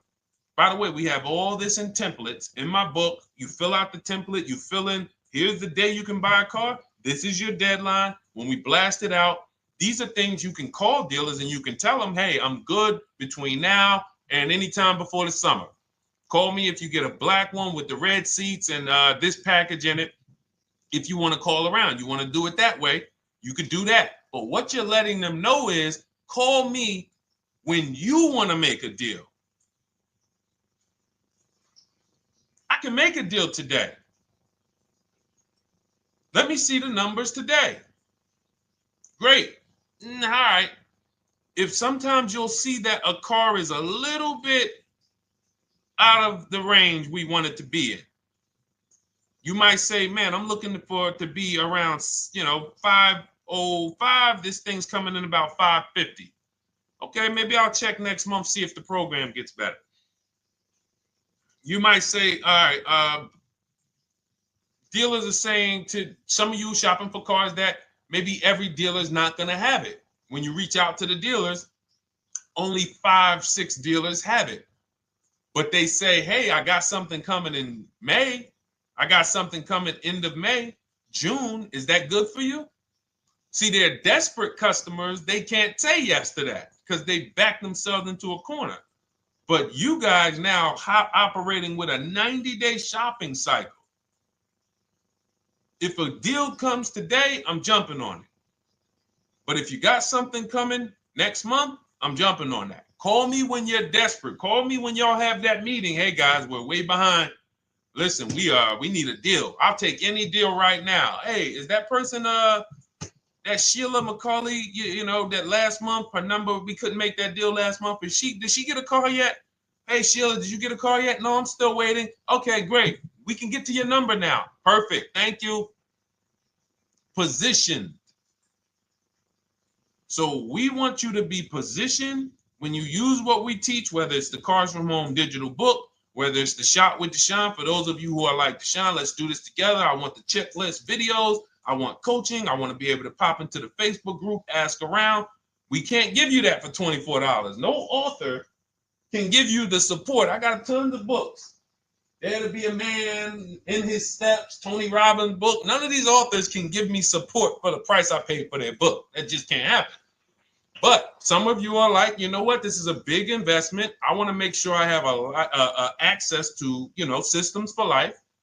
That's the Shop with Deshone done for you video checklist. And then you got coaching direct with me in our Zoom calls every first and third Wednesday. Twice a month we do. And then we got our private Facebook group with 1,600 people. And then some of them are sharp as me. I'm telling you, let's look at, you know, y'all know I brag about Rosalie.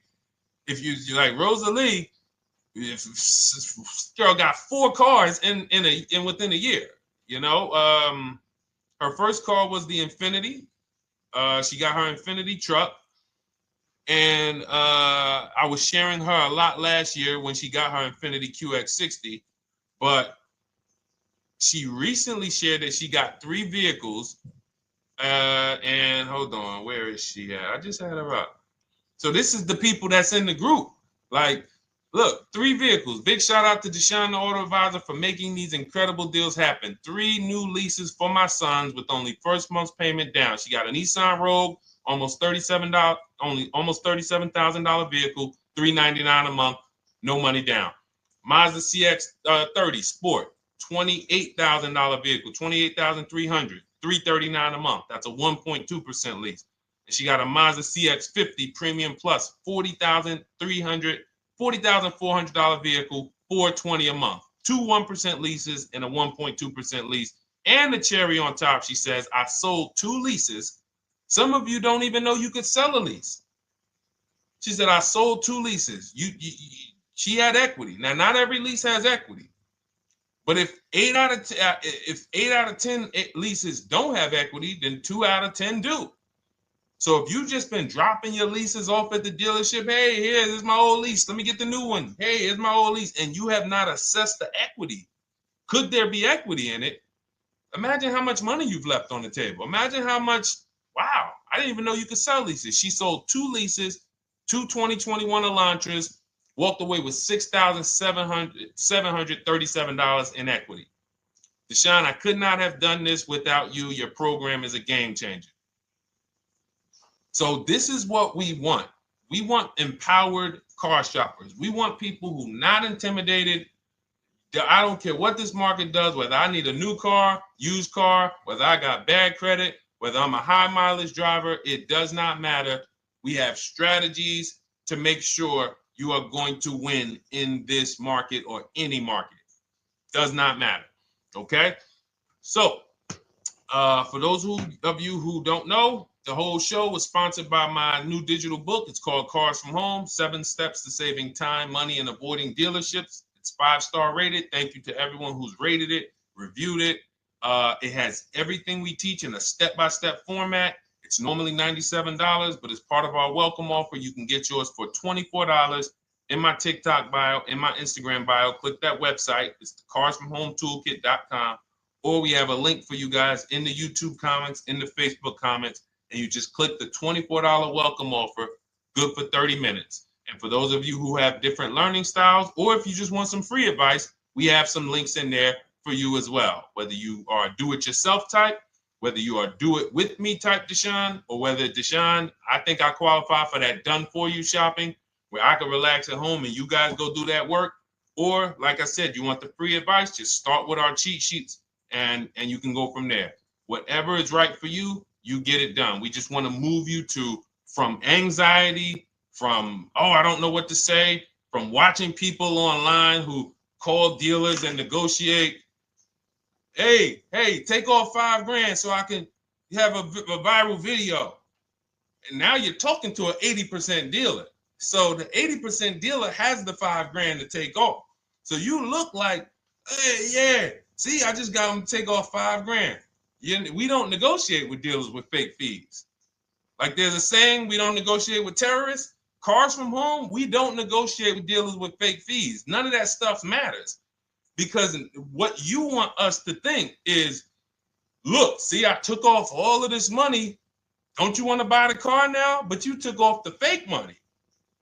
Had we been talking to a 20% dealer, what money are they taking off? The real money. The real money.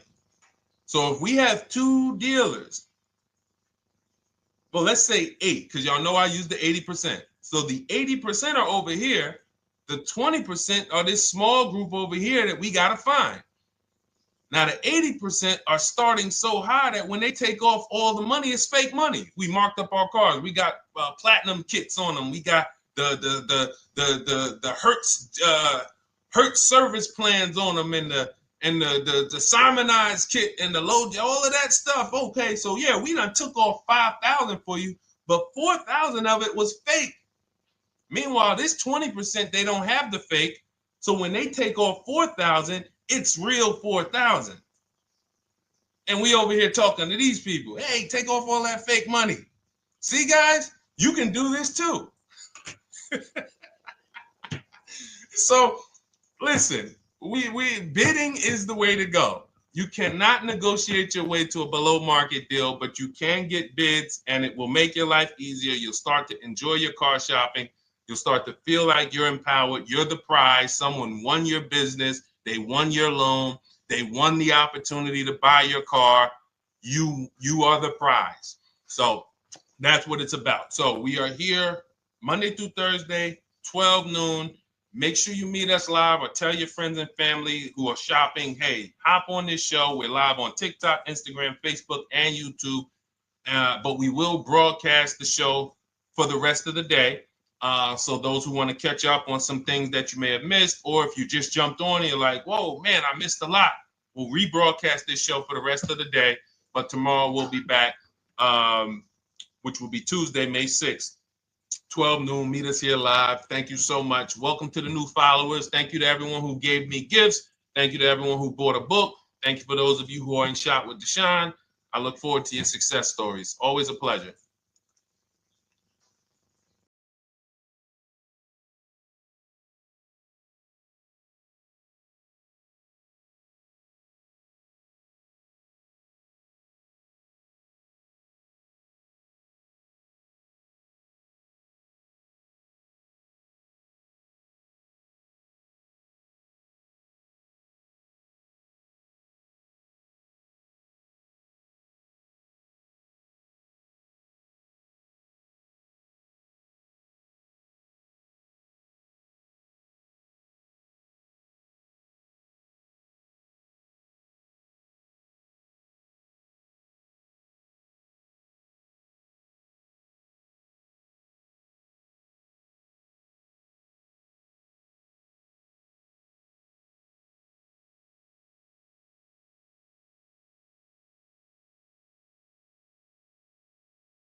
And welcome to our Tuesday, May 6th live. We do these live streams at 12 noon, Monday through Thursday. I am your host, Deshone the Auto Advisor. And for those of you who've never met me, I have devoted the last 4 years to teaching people how to get the best deals on cars and to learn all the mistakes that the industry, the car industry, would love for you to continue making, because they make a lot of money when you make mistakes.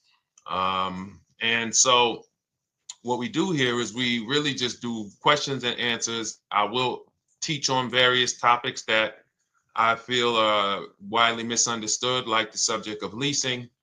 And some of you who are new here, if you've never been here before, could you type a 1 in the chat if this is your first time on a stream?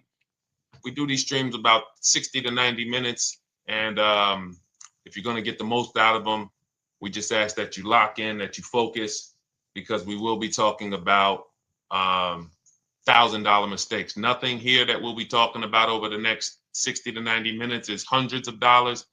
I'm not looking to, have you spend some time with me on a Tuesday to talk about how to save hundreds of dollars. No offense, I'm sure that's important to some people, but we are here to talk about things that are affecting your bank account by the thousands every year. And so if you got some time, I would love for you to hit the like button, like wherever you are, and let's just tap in. You can start to type your questions. This whole stream is sponsored by my new digital book. It's called Cars from Home, 7 Steps to Saving Time, Money, and Avoiding Dealerships. It's a digital book. It's 5-star rated. Thank you to everyone who's rated the book and reviewed it. And it's normally $97, but for the next 30 minutes while you're watching, you can grab your copy for 75% off. That's our welcome offer. We always like to reward people for taking action. So you can get your copy for $24 instead of $97. And you can just head to my TikTok bio. You won't leave the show, my Instagram bio, the Facebook comments, or the YouTube comments, and use that link to get your welcome offer, and you'll have everything we teach. So as we go through this for the next 60 to 90 minutes, if you're like, whoa, Deshone, this is a lot. Wow, this is a lot. You can grab the book and make sure you have everything that I teach and everything in a step-by-step format. Okay? So I have my man Dolan moderating. Good afternoon. Thank you, Johnny Miller. Good to see you, Lil G. Again, guys, we are live. This is our Tuesday, May 6th live. We're live every Monday through Thursday at 12 noon. But we do rebroadcast these throughout the day. For those who cannot make them, you can watch the rebroadcast, or if you got to go back to work, we'll be rebroadcasting it for the rest of the day until our show tomorrow. All right, so let's start with the questions. You can feel free to get into it. Okay, do you have to get the extended warranty? This is a great question. This is car specific. A Honda, Acura, Toyota, in most cases, have always had low cost of maintenance and their parts are inexpensive. When you're buying an extended warranty or you're considering it, it is a risk product. It's an insurance plan. So that means you can pay for something and not use it, just like car insurance. You don't necessarily use your insurance until you have an accident. Same thing with an extended warranty. It's an insurance policy. So what you're trying to do with any insurance is see what is the likelihood that what I'm paying for this is going to exceed the price if I did need to use it. So in the case of a vehicle, when you're trying to determine what should I get an extended warranty, there's 2 things that are important. Does this vehicle that I'm purchasing have a high likelihood of things going wrong? We know, and some of you have had cars with histories, and we know there are certain cars, they tend to have things go wrong more than others. And what I like to do is go right to Google and type in repair cost, because this is the second item that we are looking at. We're looking at average repair cost. So if you're buying a 2010, a 2015 Nissan Altima, 2018, Hyundai Sonata, you go right to Google, you type in 2018 Hyundai Sonata average repair cost.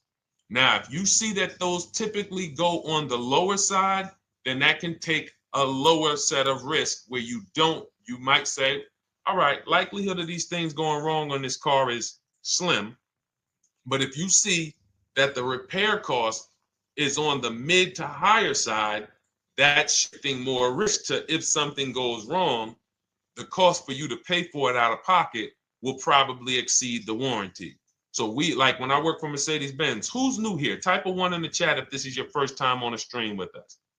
First time you've ever been here, type a 1 in the chat. First time. What's up, William? What's up? DJ Ant Nice, good to see you. Maggie, good to see you. Enrique, good to see you. Miko, good to see you. Tetra Washington, good to see you. Jan, good to see you. Claire Clairvoyant, good name. First time, if this is your first time, just type ones in the chat so I know. I don't want to assume anyone knows who the heck I am and what my experience is. Daniel Thompson on Facebook, great to see you.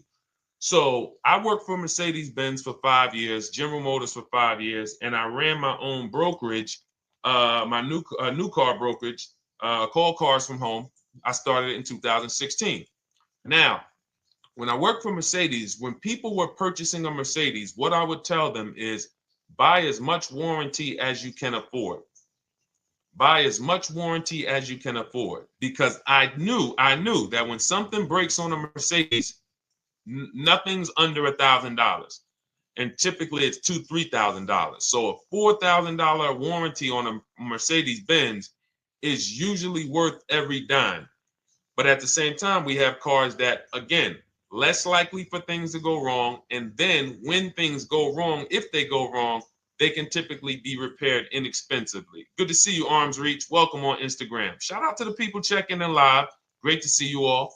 So that's how you're measuring extended warranties. You don't want to get an extended warranty on a vehicle that has a low cost of repair and a low likelihood of things going wrong. You can then take your money, put a little bit to the side, have a little emergency fund, that same $35 that you would have put into the warranty, or $2,500, you put that to the side over the course of a year, 2 years, put $100 a month to the side, and then have that be your cushion just in case things go wrong. It's better for you to have that money in your bank account, and if things go wrong, you take it to your mechanic. You must have a local mechanic. You guys know I swear by local mechanics on cars that don't have warranties. Even if you have a Mercedes-Benz, a BMW, an Audi, something that is typically harder to work on and takes more of a specialized engineer, there are still plenty of places that have those. I mean, there's shops where they used to be Mercedes-Benz techs. Now they have their own shops. This is who you want, because their cost, their labor is going to be probably 1/3 of what a dealership is going to be. So these are the resources that, again, keep more money in our pocket while getting us the same level of service and experience. Okay, great question. Welcome, Uncle Nene. Good to see you. Uncle Nene. All right, listen. Nicole, good to see you. All right, Dolan, you can pull up the next question. Feel free to start typing your questions. And as we get more questions in, we'll try to get to all of them. You guys know we're not always able to, but we do try to get to all of them. How do I shop around for the best lease deal without affecting my credit? Well, first of all, you're talking to someone who's, just so you know, I've taught thousands of people to lease.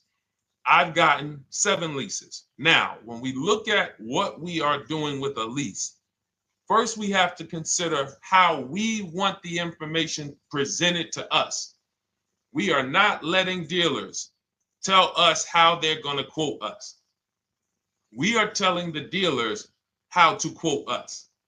So we are going to have all our quotes. Thank you to everybody hitting the like button. I see you. I appreciate you. And shout out to the sharers. As I see people who share, I always like to give the shout outs to the people who share this broadcast with their friends and their family. And thank you to everyone who's giving gifts on TikTok and Instagram. Appreciate you all. So what we are doing when we're telling a dealership, you give us a quote with first month's payment only out of pocket, 12,000 miles per year, and put all the taxes and fees into the payment, assume tier 1. So we are presenting it now in my book and in my Shop with Deshone programs, my video checklist. I have all the templates. If you're going to do this yourself, you just need to remember how you're presenting this. You can call around to dealerships, because there's 2 ways to do this. Shopping from home. Cars from Home is about showing you guys, and I'm going to be showing you guys a ton of payments. And listen, I don't want you to feel bad, because some of you are going to see that you've left a lot of money on the table. Part of what I have to do here, and I've been doing it for 3-4 years now, is I have to tell you the bad news. For 3 years, I did a masterclass called Everything You're Doing Wrong Buying, Selling, and Leasing Cars. We put probably over 15,000 people through that masterclass. But those were people who were willing to hear the bad news They knew, Deshone, I didn't. I got to hear the bad news to get to the good news. So as I show the difference in the prices that we get and the people who listen to me get, more than, forget about me, the people who are like you, the people who are on a live, saw a video, and then took action and learned what we, and use our processes, the results they get compared to what you're getting. You're going to see, wow, they're saving $3, $5, $7, $10,000 more than me every single car. And so the Cars from Home system is about bidding. It's about turning your car purchase into a bid. You're no longer begging. You're no longer going into a dealership and begging one dealer to sell you a car, and then you go to another dealer and beg them, sell me this car, please take my money, please take my money. Meanwhile, you're not seeing the entire market and the people who would compete to get your business and gladly give you the service that you deserve by giving them a $30 to $50 to $100,000 transaction, which is what your car purchase is. So now so the big thing to understand right off the top is, now I need to learn this bidding. I need to learn to get multiple offers. So you can do this by phone. You want to do this by phone, you can call around, but you must give them that information in order for you to compare the deals the right way. Lynette, good to see you. Christina, good to see you. Melvin, good to see you checking in. Rudolph, I see you. Once you actually give them that information, 12,000 miles per year, first month's payment only, due at signing, taxes and fees in the payment, assume tier one. I want the tier one offer. Even if you think I not qualify. Now, if you got a credit score above 670, all your FICO scores, most of you will qualify for most tier one leases. So you want to see, what does this look like as I get my offers? Once you get your offers in this format, you can use the 1% rule as the gauge. The 1% rule is been around for more than 20 years. Everyone who leases and who's savvy, we understood if your lease payment is 1% of the MSRP or less, you stole the car. That includes taxes, that includes fees. You're still in the car.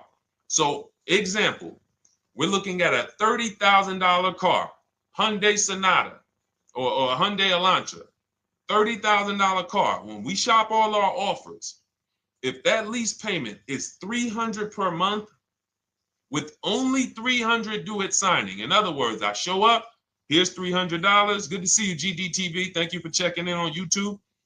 Once I give you that $300, that's my payment for the next 35 months.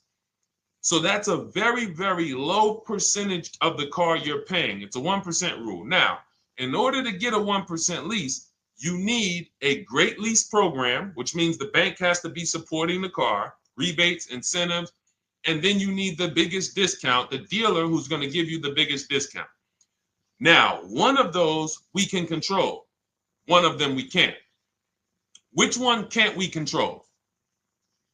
And for those of you who are new here, we don't play around here. But my people who are moving, and again, I'll show you, like a lot of people, we got a lot of people who've been following us, using our processes. They're locked in. They're not casually on a live here. We're not casually here talking. They are locked in. Like, boom, okay, I hear you. They're answering, they're typing, they're not, vacuuming in the kitchen and trying to hear. You can't do. We're talking about your second most expensive purchase of your life. It's going to be, you got to lock in. You got to challenge yourself to block out the distractions while we're on this stream, because this is your money. And if you don't take your money seriously, the car salesman will take your money seriously. Oh, I like that. Praise the Lord. God is good. You don't take your money seriously, the car salesman will take your money seriously. Man. So, all right, now somebody remind me the question I asked. I got so happy about that little catchphrase that I forgot who we were. So I know we were discussing, okay, we're talking about the 1% rule. So now, one of the things we can't control is the bank. We don't know what the lease payment, what the lease program is on a car. So when we shop cars, we are going to now look at multiple offers, and here's what you're going to see. Now, I'm going to show you an example of how we know or how we expose where the dealers are concerning pricing. Now, you can't see this on TikTok, but on YouTube, Instagram, Facebook, you guys can see this. I'm going to tell you guys about it. YouTube just doesn't let us do the same type of stream. But this is a particular Infiniti that we shop for. We have offers ranging, this is a $61,000 vehicle. We have offers ranging from $680 per month, which is a 1.1% lease. So a $61,000 car, $680 per month, that's 1.1%. We divide the monthly payment into the MSRP. Now, we can see here that there are some offers already from dealers that are almost $900, $889 per month. $889 per month, $873 per month. So now when we look and we say, whoa, how can we have we have all these dealers have the exact same car, yet one of them is $200 per month higher than another dealer. Exactly. We call them the 80%. The 80%, even after back and forth, even after, hey, we'll take off some money. All right, we'll drop the payment $50 a month. Their offer is still so high. It's a horrible deal. Now, why would they offer this? And this is consistent. So I don't want y'all thinking, well, the dealers that I walk into, they're different, Deshone. They take off more money. It does not matter what you think. If you don't have the market reports, if you don't know how to get multiple offers so that you can see, we do this all around the country. We have students all around the country in Cars from Home. We have people we shop for. We have over 13,000 books sold now. Like, we have lots of data to prove this. 80% of dealers are going to be overpriced. This is another particular deal on a Toyota, a market report. And you guys can see that the out the door prices here, list price, $32,000. Out the door price with taxes and fees, $38,000. That means that dealer is charging all types of fees on top of their price. The $39,000 MSRP. Look at line number 3, $39,000. Out the door price is $41,000. We can see $39,000 out the door includes taxes, includes all the fees. So we can see that these out the door prices in the left, in the right column, are way higher than the MSRP. $35,798. Out the door price is $39,700. But look at the green. Look at the green. This is what we call, we found the dealer at this time who wanted to win the bid. They wanted to win the bid. They needed the car sold. This is a rotation. We don't say to them, wow, they won the bid one time, so they must win the bid all the time. No dealer can win the bid all the time, or they'll be out of business. But in this particular case, at this particular time, for this particular client, this dealer said, we're going to sell this car for that's $35,500, and out the door with taxes and all the fees, $34,994. That is a over $4,000 discount off this vehicle. When all the other dealers are, not only are they not giving you a discount, they're charging over list. And they might come and say, all right, we'll take off $500. We'll take off $1,000. We'll take off $1,500. They might start so high with you guys that you think, wow, they started up here and I talked them down. They took off $3,000 from me, but they already were $3,000 in fake fees, protection plans, and all of this padding, dealer adjustments, which is fake fees. So whenever they say, because the dealer gets a minimum of a 6% profit margin, from list to invoice, we have profit. From invoice to holdback to triple net, we have money. That's all the profit margin. On top of that, when we add a dealer adjustment, what we're saying is we're going to sell this car to someone who does not have the skills to find our competition. And they're going to come in, and if we got to take off $2,000 to make them think they won, this is what we're going to do. But what we do here, what people like Brian is going to do, look, just finalize my first ever lease using your system, 2025 Honda HRV, $30,000 vehicle, $395 a month payment. no money down. His initial quote was $434. He ended up using our calculator, which we have in our book and in our program. If we put all our offers into that calculator, it tells us what to counter. He gets that offer for $395. That's his deal. We look at somebody like Wendell. Look, thank you. It's the least I can say for your book, Cars from Home. We're still in the middle of the process. Just sold our car today, like 10 minutes ago, for 30% above value. Why? Because he got bids. Look, using the insights from your book. I've read the book multiple times and told many people about it because it's that good. It's so intuitive and insightful. We'll be moving to the next step soon, and I'll write again. So now you heard him say we're moving to the next step soon. Step 2 in my book is the equity assessment. That's when we get bids for the car we have. We get bids. You're going to go to, listen, you should never be trading your cars in. Let me ask you all a question. Do we get the most money for an, you name me one thing that we get the most money for that thing trading it.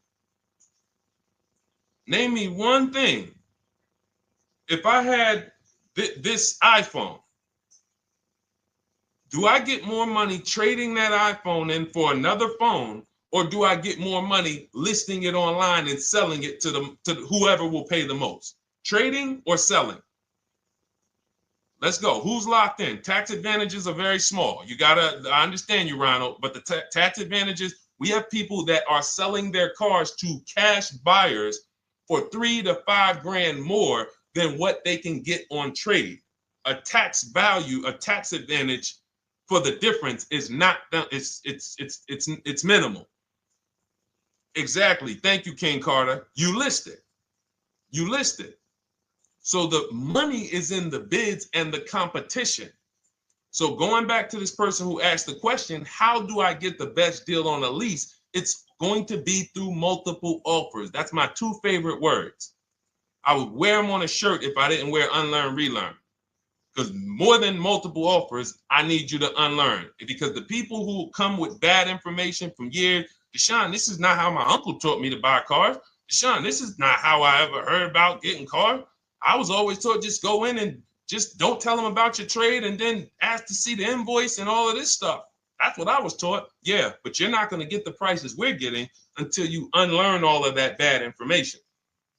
Bidding is how we buy everything. When we go into the supermarket to get spaghetti sauce, all of those companies are bidding. They're bidding. Hey, listen, we'll sell you this for $3.99. Hey, we'll sell you this for $5.29. But we got a better product. We got quality. Look at us. Look, it's all bids.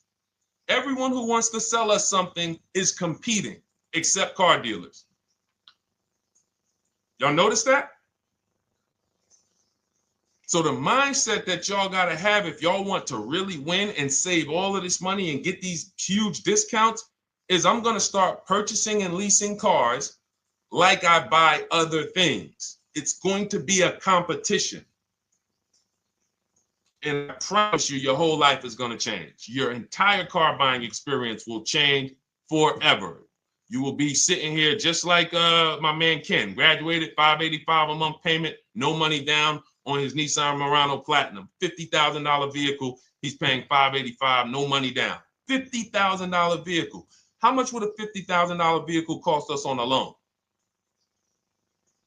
if he purchased it? How much would a $50,000? Some of you know every $5,000 is how much per month. Let me see who's locked in. Who's locked in? Every $5,000 is how much per month on a loan. I see you, Daniel Thompson. Check in. Good to see you, Dane. Thank you for breaking it down with complete truth. Keeping eyes wide open to know what to exactly expect. There you go, Dane. Welcome. Glad to have you here. We do not play around when it comes to this. All I want you doing is winning with cars, in love with your deals every time you get a car. All right, nobody knows the $5,000. How much is every $5,000 on a car payment? Come on, y'all. These are principles we've been teaching. Thank you, Daniel. $100. Thank you. $100. So we always want to default to a 5-year loan. I'm going to tell you why. when you default to a 5-year loan, you're in a safe position. Now, defaulting to a 5-year loan means when I look at a $20,000 car, I'm thinking $400 per month. 5-year loan, every $5,000 is $100 per month. If worst case scenario, I'm trying to get a little bit more car, then I'll go to a 6-year loan, but that's the max. I'm not going past a 6-year loan on a car. That's like going to a 40-year mortgage on a house. They're available. It's not a good idea. So when we look at these, you say to yourself, wow, a $50,000 car, that should cost him, if he did no, remember, this is a no money down deal. We're just looking at how much money we're putting in these cars. That car would cost him about $1,000 a month if he purchased it, 5-year loan, no money down. Which is why when people purchase their cars, what do they typically do? Come up with a ton of money, 10 grand, 15 grand, 20 grand, because they're going to pay into that car to try to lower that payment, because that payment. But some of us who don't have the down payment, we're financing most or all of the car. But here's the thing. I don't want you to feel bad if you're one of those people who's like, Deshone, I really don't be having those down payments of 10 grand, 15 grand, but I want to drive something quality. Exactly, I hear you. Here's the bad part about the people who are putting 15 grand down on their cars, but they're breaking the 8-year rule. This is what we call in Cars from Home and everything I teach, the most important question is how many years are you going to keep this next car? If it's not 8, then we don't purchase those cars, because here's what happens with people who go into their bank account, slap $15,000 down in a car, and don't keep the cars 8 years. And if anybody's willing to be honest, they will confirm this right here on the stream. When they go to replace that car in 3 years or 4 years, they literally have a little bit of equity. Maybe they're just breaking even. They're not getting that 15 grand back. It's gone. It's gone. Anyone who puts 10 grand down on a car and then comes back in 3 years, 4 years, all right, I had the car 4 years, 5, listen, I'm going to switch this thing up. They still have a payment. They are barely breaking even. Meanwhile, their payment was 400 or 500, almost double what it would have been if they leased a car, got a below market lease, and they drove a car, no warranty after 3 years. They're driving an inferior product. So if it sounds like I'm here to destroy people from purchasing who are not keeping their cars long term, that is the goal. Because as long as you are buying cars that you're not keeping 8 years and you buy them, you turn around and you replace them, you are going to continue to spend way more money than people getting below market leases like Ken and like a lot of other people I'm going to show you on the stream. Lots of other people. Look, dealer American Senior Benefits Plan. He's enrolled with us under his company name. Dealer MSRP on this car was $36,300. 2025 Kia Sport X line. MSR boom boom 561. Monthly payment is $400. Use the system back and forth. Got $400 a month on a 2025 $36,000 car. Once we put our taxes and fees in that would be a $700+ payment. $700 payment. He's paying $400. And y'all wonder why people are losing cars. $300 more per month to drive the same car? It's ridiculous. Imagine somebody like you, when you learn, now you're pulling up. I'm going to tell y'all one more story, and then we'll go into some more questions, because you might not remember what I'm saying. So those of you who have the book, you got this for the rest of your life. But you will remember, hopefully, a story. I'll tell you about my neighbor. So my neighbor finds out that I'm into this car business and that I educate. And he said, hey, Deshone, I was watching some of your videos and I come across this 8-year rule that you teach. And his wife had actually had a Kia Telluride. Popular vehicles, probably been one of the most popular SUVs, that the Palisade, since 2007, 2019. Super popular vehicles. People were charging $5,000 over sticker for them during the pandemic. People were paying it. We were getting them at discounts. Now, his wife totals the truck. She has an accident, totals the truck. She's fine. Truck is totaled. He was financing it. He said, Deshone, I see this 8-year rule thing, man, and I don't keep my cars 8 years. I said, okay. He said, so I'm thinking I should, like, you're saying I should be shopping for a lease on my next one. I said, exactly. I said, make sure you get multiple offers, because if you just walk in and say, hey, work me up a lease, they'll give you the same payment you had on the purchase. And then they'll tell you something ridiculous that they want you to believe, like, hey, the lease is the same price as the purchase, so you might as well just purchase it. And people believe this stuff. Now, I said, you get multiple offers, stay at home. He calls me, he says, Deshone, I got the new version of the Telluride, new. I'm paying $479 a month. He's $497, and then he said, I think he put down like $1,000, bring it down to $479. $497. He was just paying $800. Do you think anyone can tell him anything about leasing? He's pulling up in the same exact truck. In fact, a newer version. He knows he wasn't going to keep the car long term anyway. He's not going to pay it off and then keep the car and have a paid off Kia Telluride for 10 years. That's not what he does. He keeps them 3 years, 5 years, 7 years, and then he replaces them. So why is he paying $800 a month for years, no warranty, when he could be driving brand new ones for $497 a month, problem free? But as I said, some people are determined to pay more. But the people who, once you get this leasing thing, if you're not keeping your cars, it will change your life. Now, again, I got a car I'm purchasing, we're keeping it. Anything you are buying, keeping 8 years, forget about leasing. It shouldn't be a thing. Who keeps their cars more than 8 years? Let us know.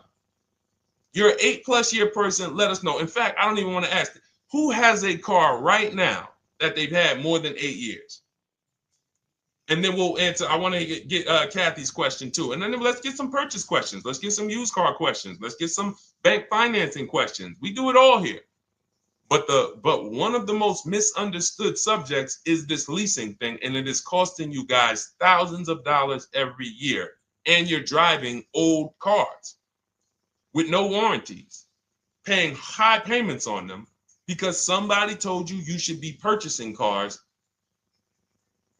I'm here to tell you they owe you money. They owe you money. All right? So who has a car right now that they've had more than 8 years? Let us know. How many years have you had it? And by the way, for those of you who just joined, this is our Tuesday, May 6th live. We are live every Monday through Thursday at 12 noon Eastern time. So for those of you who are here catching us live, that's when we're live. We will rebroadcast this and replay this show throughout the rest of the day for those who could not catch it, or if you had to jump off, go back to work. You're like, oh, I got to go back to work. You can catch it on the replay throughout the day. But we are live Monday through Thursday at 12 noon. So welcome to the people who are here. EJ, driving a lot of miles does not matter. Let me break this down for you. So right now, let's go to somebody who else has a lease. Let's look at, because who's heard with leasing you can't drive too many miles? Who's heard that, right? Type me if you've heard that. Let's go. Type me if you heard that. Come on, where's the locked in people at? I see Kathy, I see EJ, I see DJ Ant Nice, I see XP. All right, I see Mr. Slim. Welcome to the community. I see Rhonda. All right, where are the locked in people? Instagram, where we at? Locked in. All right, dang, I see you. Jamel. All right, perfect. So, Sherry, I see you. Sherry Baker on TikTok. So you've heard, oh, you can't drive a lot of miles with a lease. Let's be clear here. You choose the mileage on your lease. It's not selected for you. In fact, the only time it is selected for you is if you don't realize you choose it. That's the only time they're going to choose your mileage for you. If you go in and you do something like, hey, work me up a lease deal, they're probably going to work you up a 10,000 mile a year lease deal. And they're probably going to say, hey, you need $3,000 down, and this is going to be your payment. And next thing you know, it's a high lease, and it's just terrible. Happens all the time. We tell people how to quote us. First payment due at signing, taxes and fees in the payment. So now let's look at a lease, and let me show you what it would look like. So this is Val Boss Lady. She's in our Shop with Deshone program. Everything that you guys know that we're talking about here, if you're like, hey, I really, really want to go deeper, I want the step-by-step, the blueprint, that's my digital book, Cars from Home, 7 Steps to Saving Time, Money, and Avoiding Dealerships. Normally $97. You get a welcome offer. It's 30 minutes because I want to see you win, and you get 75% off for 30 minutes. If you go to my TikTok bio, Instagram bio, YouTube comments, Facebook comments, click those links, and then click that one that says $24 welcome offer. 30 minutes only. Reward for taking action. You have everything we teach. Below market leases, below market purchases, used cars, bank bidding war, making banks and credit unions bid, all of that, $24. You can, somebody emailed me yesterday, said, I'm $15,000 up with what I've learned from you already. And so if you can get it for $24, you can save tons of money for the rest of your life on a $24 investment. In this case, Val's she's more of a wants to do it with me type. Videos, checklist, she doesn't want to read. That's our Shop with Deshone, do it with me program. I coach people. And so she gets a deal on this particular car. Same information, by the way. Not better information here than the book. It's just different learning styles. So she gets a $51,000 electric vehicle, 2025, beautiful vehicle. She's paying 1.16. So her payment on this car, on this $51,000 car. Let's continue to make sure we understand the price of these cars. $51,000 car, her payment is $591. No money down. Now, some of you might say, wow, if I got $591, I'd probably put like $3,000 down, bring it down to $499. You could do that. That's how we can do that because she already got an incredible deal. Then we're just determining how we want to structure our payment. And thank you for everybody sending me gifts. I appreciate you. Thank you for all the badges. I don't take it for granted. And thank you for everyone who's hit the like button. Those of you who are double tapping the screen. Every time you hit something on TikTok, you like it, you double tap the screen, you keep running those likes up. We appreciate you. It does matter. It helps spread the word.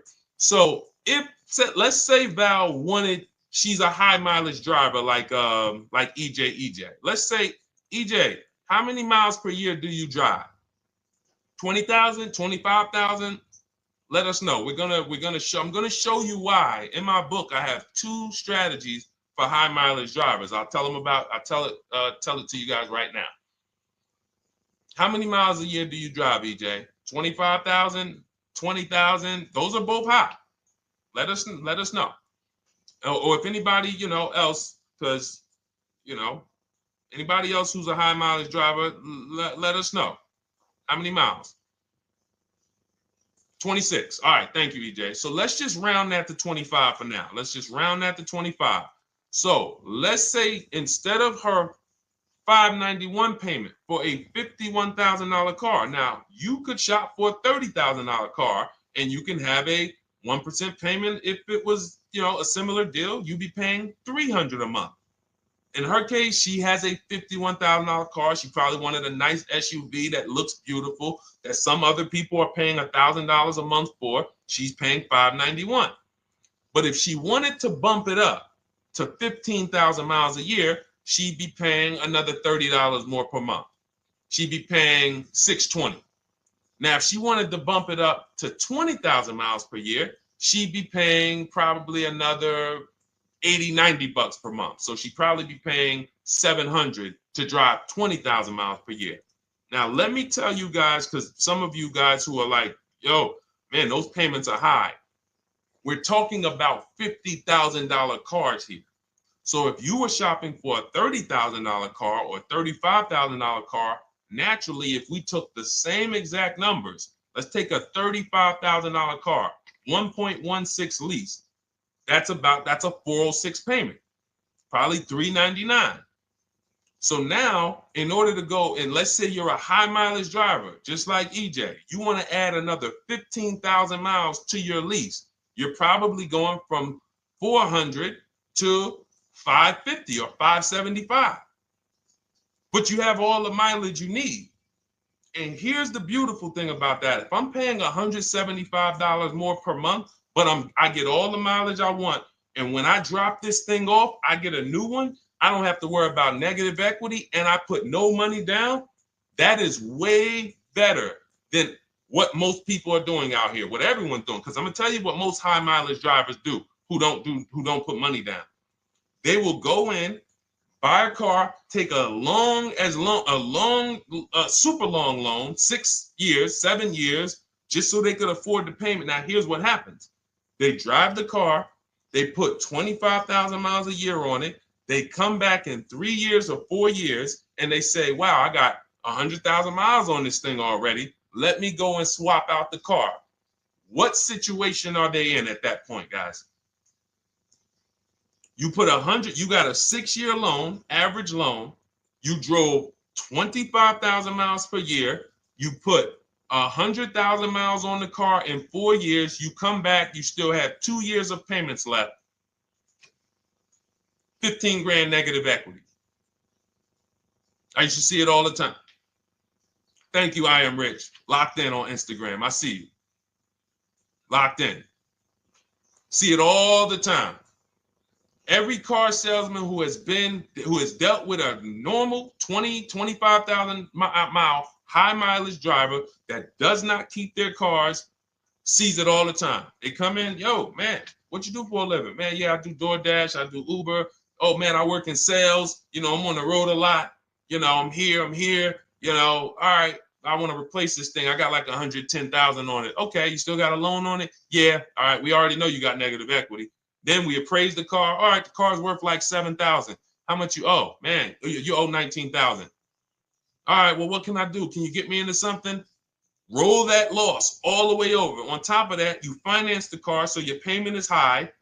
You finance the whole car, so you're paying a high payment compared to if you had leased, just literally shop for your leases, added your miles to the lease that you needed. You're paying $175 more per month. You got a brand new car. And I'm going to tell you, I did not make this up. I learned this from someone. A lot of what I'm teaching you, I learned from my clients when I was in the dealership. This guy, I worked at Hyundai for six weeks. Man, this dealership, the owners got indicted. I got out of there. Way before the owner got indicted. It just had straight up highway vibes, like the worst you could ever imagine. As I was in there for 6 weeks, I was a manager. I enjoyed being a manager. We did a lot of deals in my department in 6 weeks. But I said, I am out of this place. Anyway. But I learned something very valuable there. We had a client a customer was returning his lease on his Hyundai Sonata. Guy comes and I'm grounding the lease. I'm doing the paperwork for him. He has 72,000 miles on the car. 72,000 miles. I said, how the heck? I said, you lease this? He said, yeah, I always lease. That's all I do. He said, I used to buy my cars every single time I came. I had to put large down payments, 10 grand, and then I'm still having negative equity when I come to trade it in. I'm having high payments. It's ridiculous. I looked at his payment, and let's say the average payment for a good deal on a Sonata at that time was $300, $325, whatever it was. He was only paying like $550. He was only paying like $150, $175 more per month. He had a 25,000 mile a year lease. And that's what he did. I drive these cars. I'm on the road. Boom, boom, boom. I change my tires. I do my maintenance. 3 years. It's a fixed cost. There's no variable cost. I don't have any surprises. I'm not getting hit with a negative equity bill that I got to transfer, which means when I transfer my negative equity, I get less car on the next transaction Because if I got to bring over 15 grand of negative equity, that's probably 300 a month that I'm paying for my old car when I get my new car. So if my new car was 400 a month, but my negative equity is another 300 a month, I'm getting less car for my money because now I got to take all those losses and bring them over to my new car. This is high mileage drivers and people who don't understand leasing. That's why you're losing so much money. And when you just flip the switch and realize Deshone is not talking to me emotionally, I am not talking to you about never do this, like these other people who say this, do this. This is how you buy a car. They never talk numbers. Y'all notice that? You notice that, right? You never hear them talk numbers. It's always never do this, always do this. This is the worst way to do this. This is the most expensive way to do this. This costs you the most money. They never talk numbers though. That's why everything I do is to show you the numbers. Thousands of transactions since 2006 in the car business, helping people the last 4 years all around the country. This is the numbers that they might not understand. So if you're not keeping your car 8 years, it does not matter if you drive 20,000 miles a year, 25,000. You should be looking at a high mileage lease. Or my second strategy for high mileage drivers is this, because some of you want a nice car. This is for my people who you're like, man, Deshone, I'm on the road. I got my car that I do my work in. I kind of, slep it around. I don't really want to lease something and then put, that wear on it. I got stuff. I'm throwing bags in the back, whatever it may be. There's a strategy we created called 2 cars, 1 payment. And what will happen is your first car will be a purchase. And if you have an existing car, you're going to keep that. So let's say you have a car now, you're driving a lot of miles, you're doing your 25,000 miles a year. You pay that car off. You keep that car, and then you go and you lease you something nice, regular mileage. So you might get a 12,000 mile a year lease, and then you drive 12,000 in your mileage car, 12,000 on your nice car. Because some people are like, I want a car that I could, when I need to go somewhere nice, this is what I want to drive. When I'm with my family, this is what I want to drive. But when I go to work 5 days a week, I'm going to drive my mileage car, 3 or 4 of those days, and then I'll take the lease maybe 1 of those days, and I'm splitting the mileage. You still have 1 payment. It's low. And then every couple years, you replace the mileage car or you replace the lease car, and depending on when the lease is up. But you want to keep that, and that mileage car should be something that will last. Ideally, something that you can get 200, 300,000 miles a year out of that car, because that's what that car is there for. Man, I'm hopping in this thing, man. Oh, transmission went out at 170,000 miles. Go get you a rebuilt transmission, boom, boom, drop it in there for $2 grand, get another 80,000 miles out of that car, but you still got your lease car and you're just splitting the mileage. Both of those are short-term strategies for high mileage drivers. That is not for long-term people. If you're a long-term person, I keep my cars 8+ years, forget about leasing. You should just be finding the best deal, below market purchase, keep the car, something you can keep for 8+ years. You can put 30,000 miles a year on a car 8 years in a row. If you get the right car, and in 8 years, you got 240,000 miles, and then you replace it. Forget about leasing. This is only for you guys not keeping your cars 8 years. You're getting killed on depreciation. You're paying tons of money. This is you are the people who should be leasing. Okay? So everything we're talking about this is the Cars from Home system. We teach this. I'm not freestyling this. This is in my book, digital book, Cars from Home, 7 Steps to Saving Time, Money, and Avoiding Dealerships. We have two strategies for high mileage short-term drivers, 1 strategy for high mileage long-term drivers. And so if you want your copy, you can get it for 75% off. That's our welcome offer to you. As a 30 minutes welcome. Thanks for being here. I want to reward you. If you want everything we teach in a step-by-step way, go grab your digital copy. It's in my TikTok bio. It's in my Instagram bio. Click those links. We also got a link in the YouTube comments and the Facebook comments. Grab your copy. And make sure as soon as you purchase, screenshot the thank you page. You're going to see thank you for your purchase. screenshot this page because it has my support team's email on there. And then there's a link for you to open the book right there. You can save it right to your computer or right to your phone. Okay. But and we also have a special for those of you who are like Deshone. What about that, video checklist and coaching program? That's lifetime access to my video checklist. You're like, maybe Deshone, I don't really read. I like step-by-step videos. And also, I want to be in your Facebook group. We have 1,600 people before you that are in that group, 2,300 people that are shopping with us that have a lifetime access to our video checklist. We have a $200 special for that welcome offer. And so I'm always about rewarding people for taking action with a special offer. It's limited time though. And so get in where you fit in.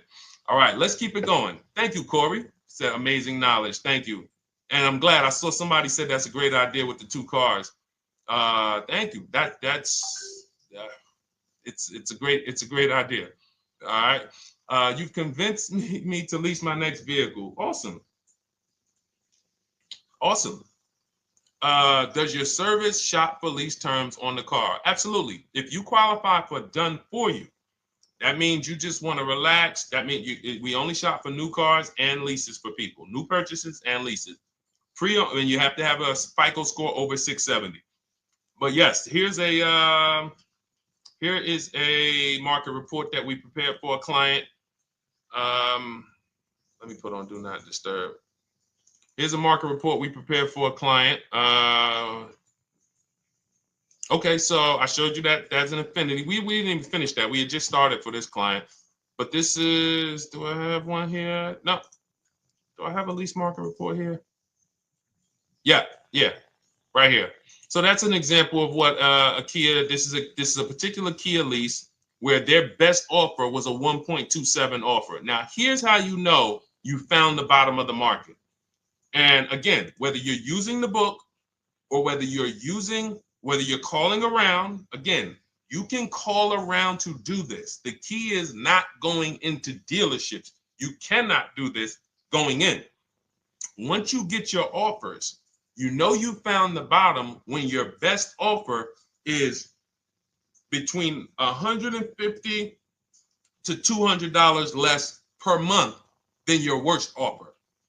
And if you're purchasing, you should see a spread of between $3,000 and $5,000 minimum between your best offer and your worst offer. That's when you know you've shopped correctly. Because until you find the 80% dealers, you have not shopped correctly. If you're like Deshone, these prices still seem close. You have not found, you're talking to the 80%. You haven't found the 20% yet. Because the 20% is going to be that $3,000 to $5,000 less than the 80%. That is just the numbers. That's the way it works. So yes, so when some cars you're going to see that the lease program won't allow for a 1.1% lease. The best offer, like we've shopped Hyundai Palisades for years, and I got my dad one back in November, and his best offer is like around 1.3, 1.28. That's the best I've ever seen on a Palisade. I've never seen a 1.1 on a Palisade. I've had people in our Charles, some of you know, I posted pictures of him when he got his Palisade last year. We clear out the old pictures because we got a bunch of new people with 2025. So we're not going to sit here and talk about 2024s anymore. We got Ken, we got Melissa, we got Sheree, we got a bunch of new people, just Ralph. We're not going to, but I do remember posting Charles who got his Palisade and he's like, he shopped, used the system, got his multiple offers. Best deal was 1.3. So that's where it comes in at because of the lease program. That dealer is already taken off to win the bid, probably taking off $5-6 grand. But if they don't have more rebates and more incentives and a better, then it's not going to lead to a 1% lease. So the 1% leases come from major incentives. Maybe sometimes they have too many of the vehicles. They want to move them. Lots of bank support. But what I tell you is you should be looking for between 1.25 and 1.5. That's how you should budget for a lease, between 1.25 and 1.5. That's a great deal. And if it has a really aggressive lease program, once you get your bids, you're going to see it fall under the 1.25. You see it fall into 1.1, 1.2. but we don't know what the lease program will be until after we shop for that vehicle. Okay? So yes, absolutely. It's an empowering way to shop. It's also fun because you can see, man, I'm not begging anymore. Like these people are like, please do business with me. Please do business with me. You know, and then you start to feel bad for everybody who's still in those dealerships doing it the old way because you know they're talking to the 80%. There's no way they can win. They don't even know there is an 80% to realize that's who they're talking to. So when the dealer says, all right, I'll take off $4,000, they're like, ow, I won. Man, the dealer took off $4,000. But if they saw the whole market, they would understand that that dealer actually is overpriced by $7,000, $10,000. So taking off the $4,000 means nothing. It's just sad. It's a sad thing. And that's why I spend my time trying to convert you guys from negotiating one-to-one to getting multiple offers so that you can see for yourself. All right. Thank you, Julie, name Richardson. Thank you for sharing. XP got the number 2 gifted badge. Forgive me because I don't really know what that means, but I just know that's what it's saying. So I appreciate it. Thank you, Corey22. Sherry Baker, thank you so much. Number 1 gifted badge. All right, let's go to some more questions. We got some more questions. Dolan, I'm sure you got a lot of them. And what I'm going to do for the rest of the broadcast is just try to do rapid fire questions and answers. Okay. And if you guys want me to go deeper on any particular subject, then just feel free to say, hey, could you go deeper on that?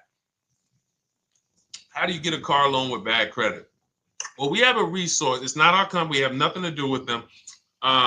But we always try to stay up to speed on who's financing people with bad credit, because the goal is you don't want a dealer controlling your financing. Somebody just came up to me. He's a neighbor. He's like, aren't you in the car business? I said, well, yes and no. He's like, well, listen, I got a connected Acura. Anybody you send me, they get anybody approved, I'll give you $1,000. I said, okay, cool. Thanks for the information. For them to give me $1,000 just for sending the customer, and he's also a middleman, he's not a salesman, how much money are they making on the customers? If they're going to give me $1,000 just for sending someone with bad credit to them, how much are they making on the deal?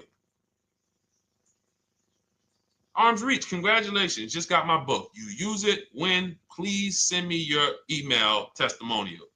Well, as you use it, just as you do your equity assessment, everything, email me. Congratulations. How much are they making? We can imagine, right? If they're giving me $1,000 just for bringing them the customer. So this is what happens when you let the dealership control the loan. Because why do we separate? All right, I'm gonna break something down I call the 3 pillars of great car deals. Three pillars. You can't get a great car deal without maximizing each pillar. And some of y'all that have been with us for 3 years, y'all already know the 3 pillars. First, who you buy your car from. Second, who you get your loan from. Third, who you sell your old car to. That's 3 separate transactions. The car business has trained you guys to give them all 3. All 3. The car business has trained you guys to give them 3 transactions. Anytime you purchase the car, who's done this? Be honest.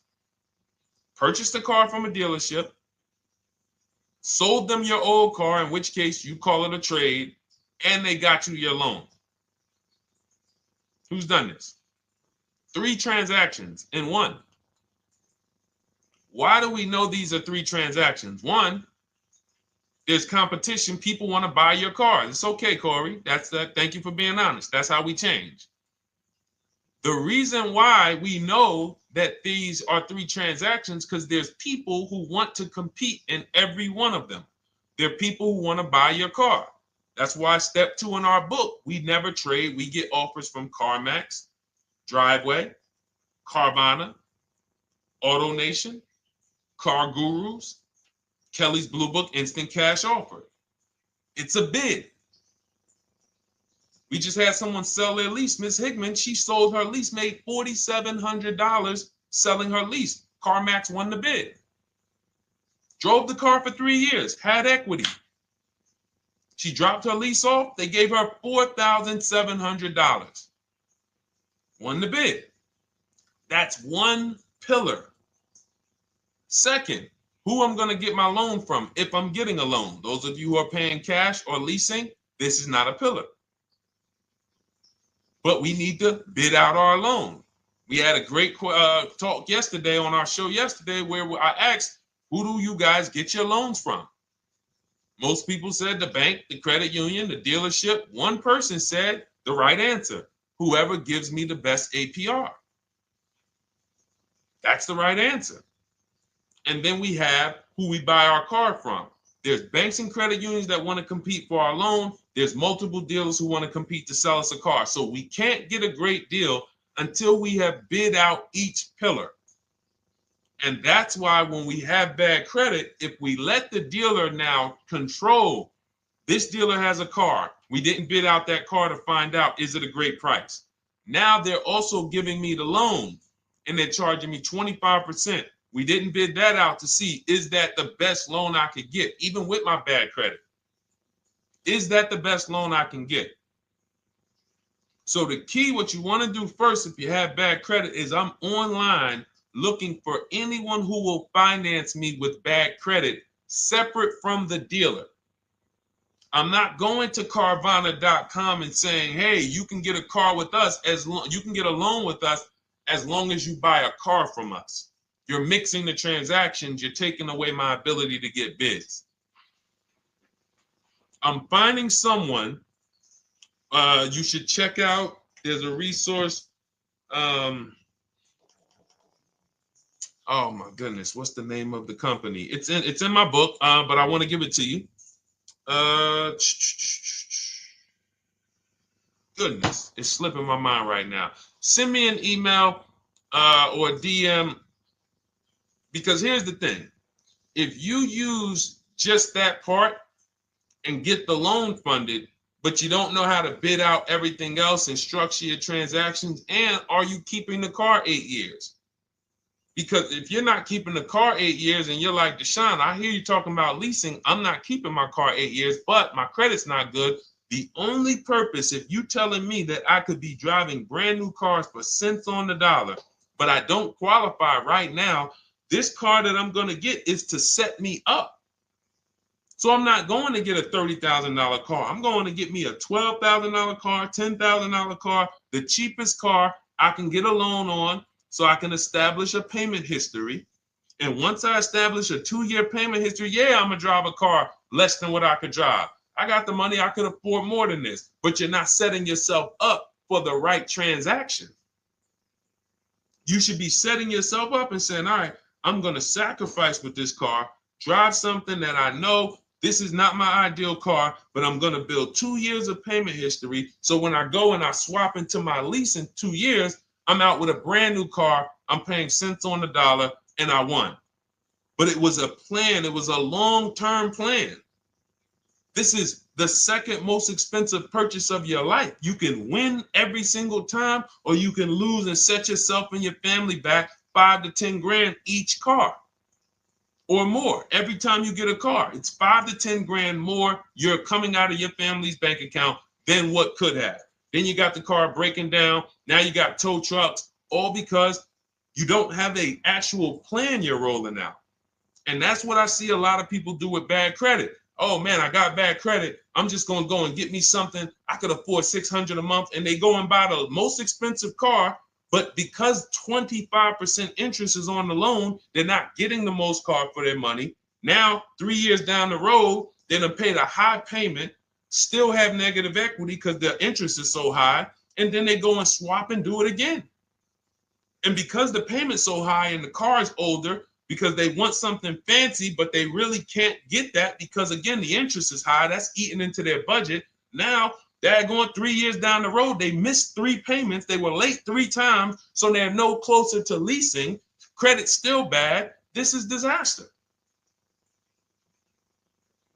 So if you're a long-term person, I break it down for you guys into two groups of people: long-term, short-term. Long-term high mileage driver, short-term high mileage driver, different plan. Long-term bad credit person, short-term bad credit person, different plan. If I'm a long-term person with bad credit, here's what I'm doing: finding the absolute best car I could find, getting bids, either new cars or used cars. We got the strategies for both. You can use the marketplaces, cars.com, Car Auto Trader. We got a whole strategy for how we find used cars, but you find that car, you pay your loan of 20%, 19%, 18%, if that's the best you can get. Because here's what you're going to do. In 2 years, you're not swapping into a lease. In 2 years, you've established a payment history, you fixed your credit, and now what are we going to do? You got a quality car. You're not thinking about trading it. You're not thinking about replacing it. You're like, man, this is my car. It's a great car. I'm just paying daggone 20% interest. What do I do now after 2 years? Now that my credit is good because I got a quality car, dependable car, I'm focused on fixing my credit over 2 years. What am I going to do after 2 years? Anybody?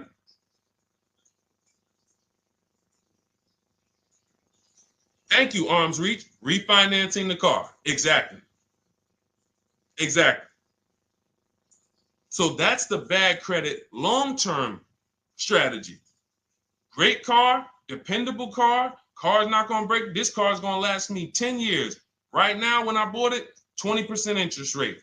That was where my credit was. But I worked on my credit. Boom. I'm a 690 now. I'm a 720 now. I'm refinancing that into a short-term, into a shorter-term loan, and I won. Pay this thing off, and I'm going to keep it. Nothing to talk about leasing. Leasing only comes into play where the 8-year rule is concerned. I'm not keeping this next car 8 years. I should be setting myself up to lease, or I should be leasing. That's how I'm going to save the most money, keep the most money in my bank account, have the best car. Not even close. Not even close.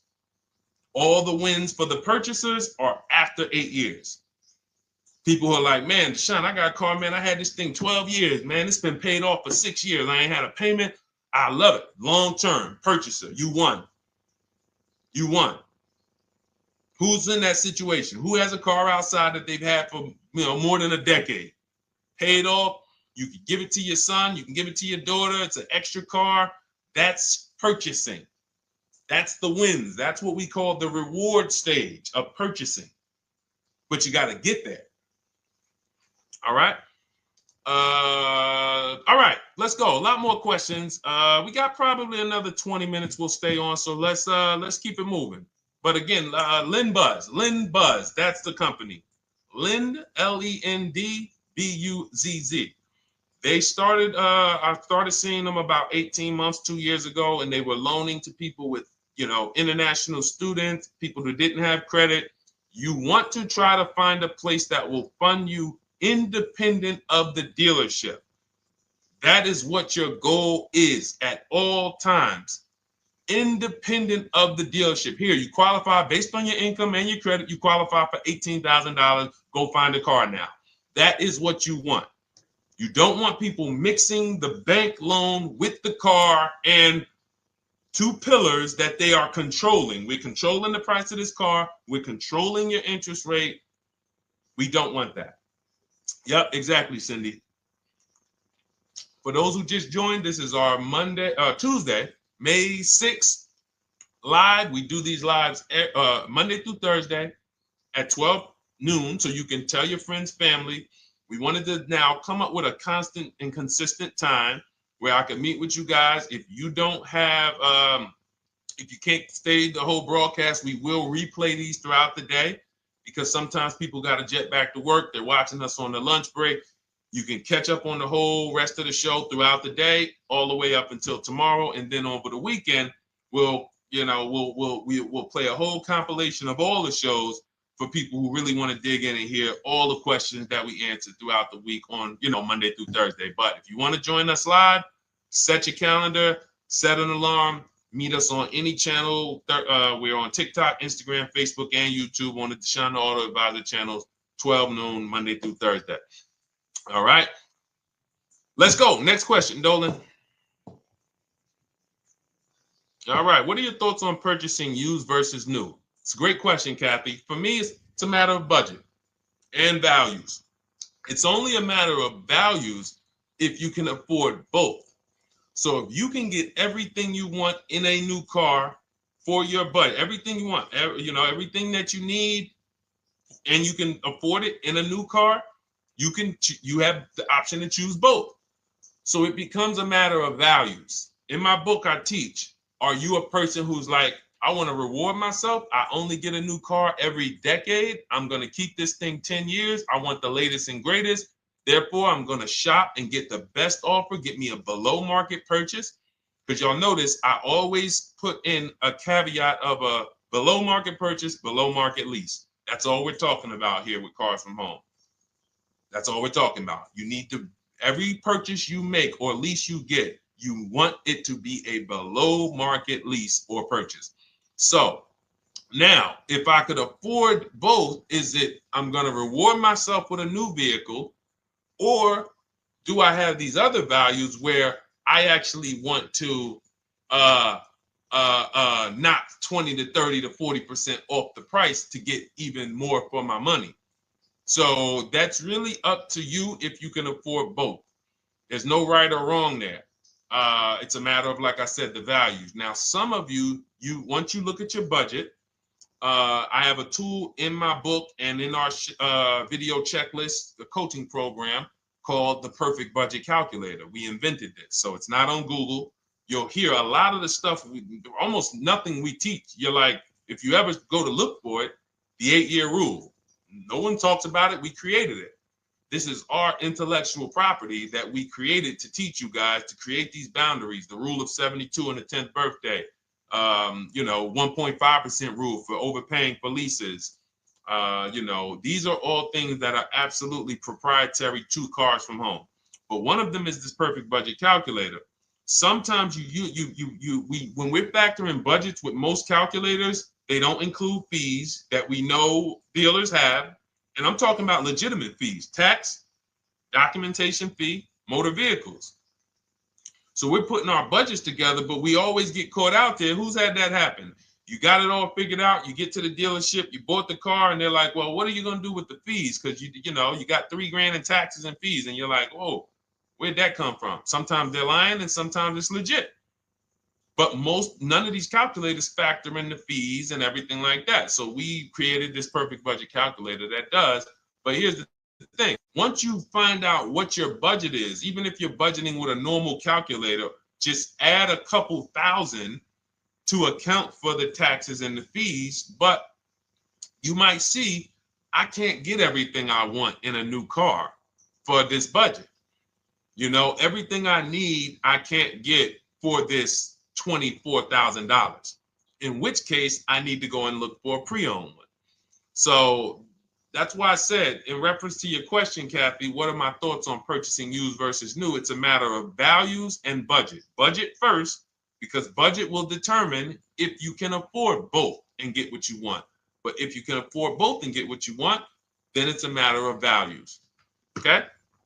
So again, everything we're going over is in my new digital book. It's called Cars from Home, 7 Steps to Saving Time, Money, and Avoiding Dealerships. It's 5-star rated. Thank you to everybody who has taken the time to rate it and review it on Goodreads.com.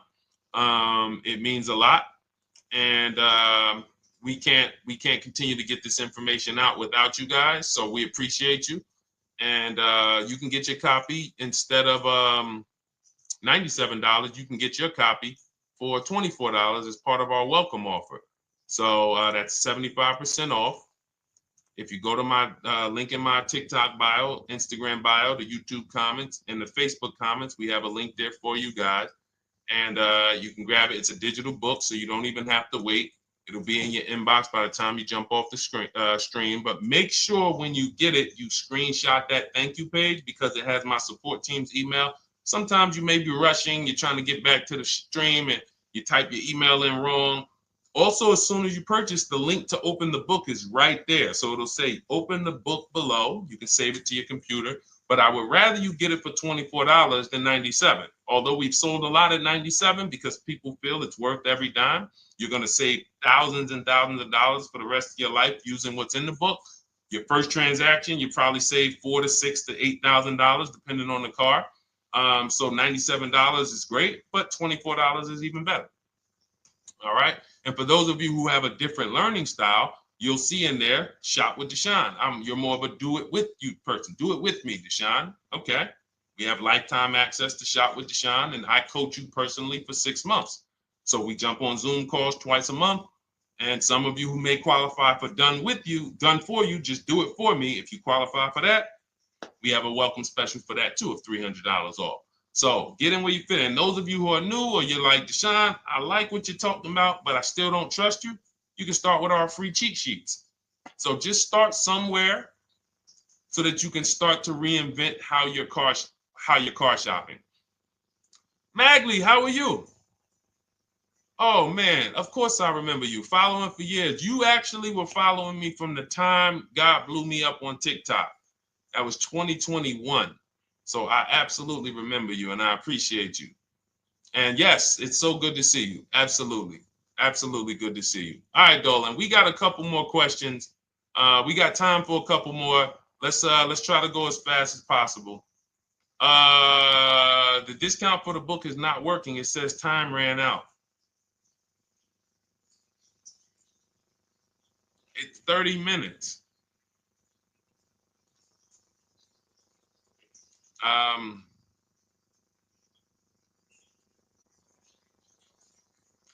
don't know. I don't know. Y'all help me out. I don't know what to do with that. I'm sorry.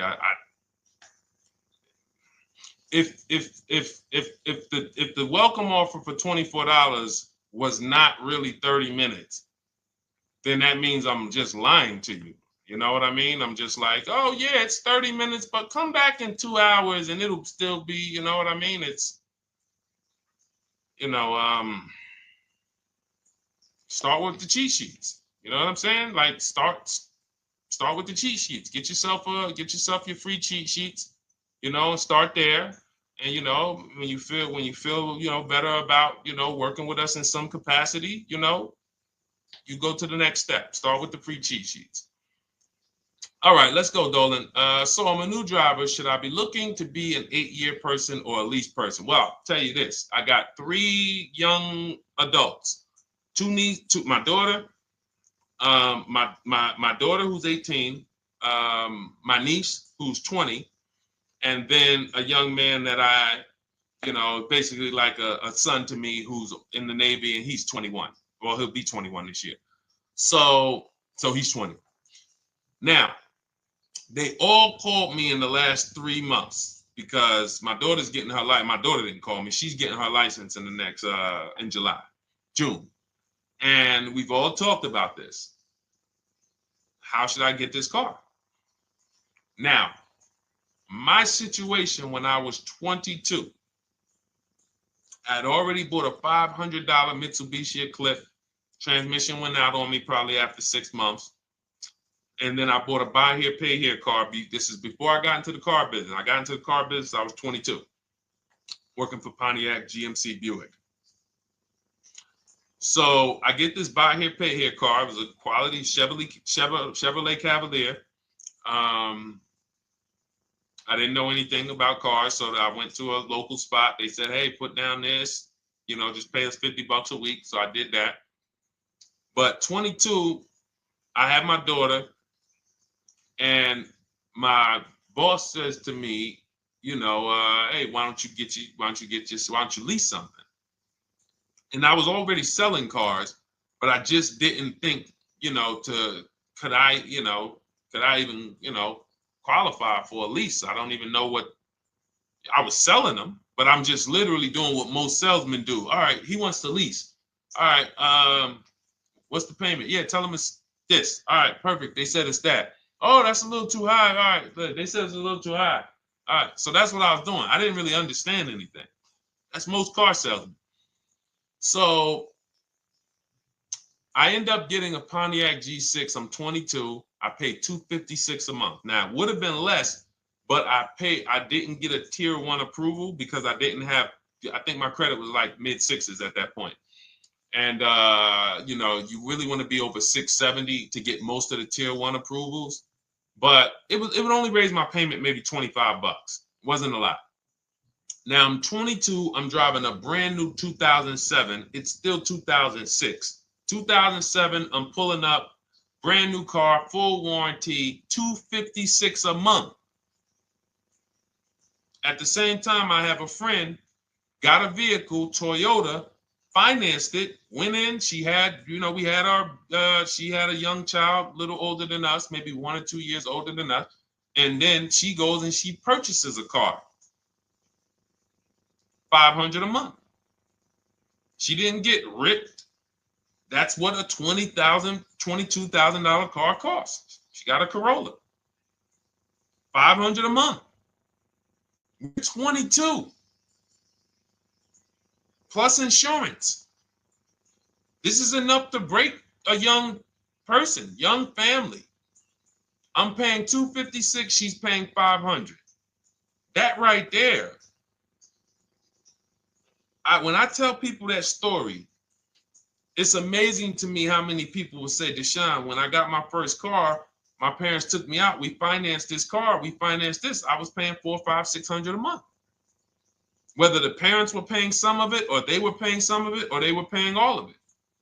Thank you, Kathy. Appreciate you sharing.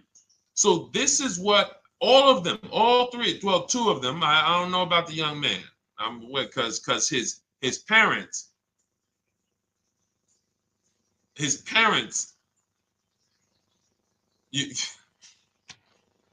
I'm not going to override your parents. And if your parents tell you that they think you should buy a used car or buy a good, then okay. But I'm just telling you, when you see my daughter and you see my niece pull up in brand new cars and they have low payments and they don't have to worry about getting stranded on the road, hey, call the tow truck. Do we still have a warranty on this thing?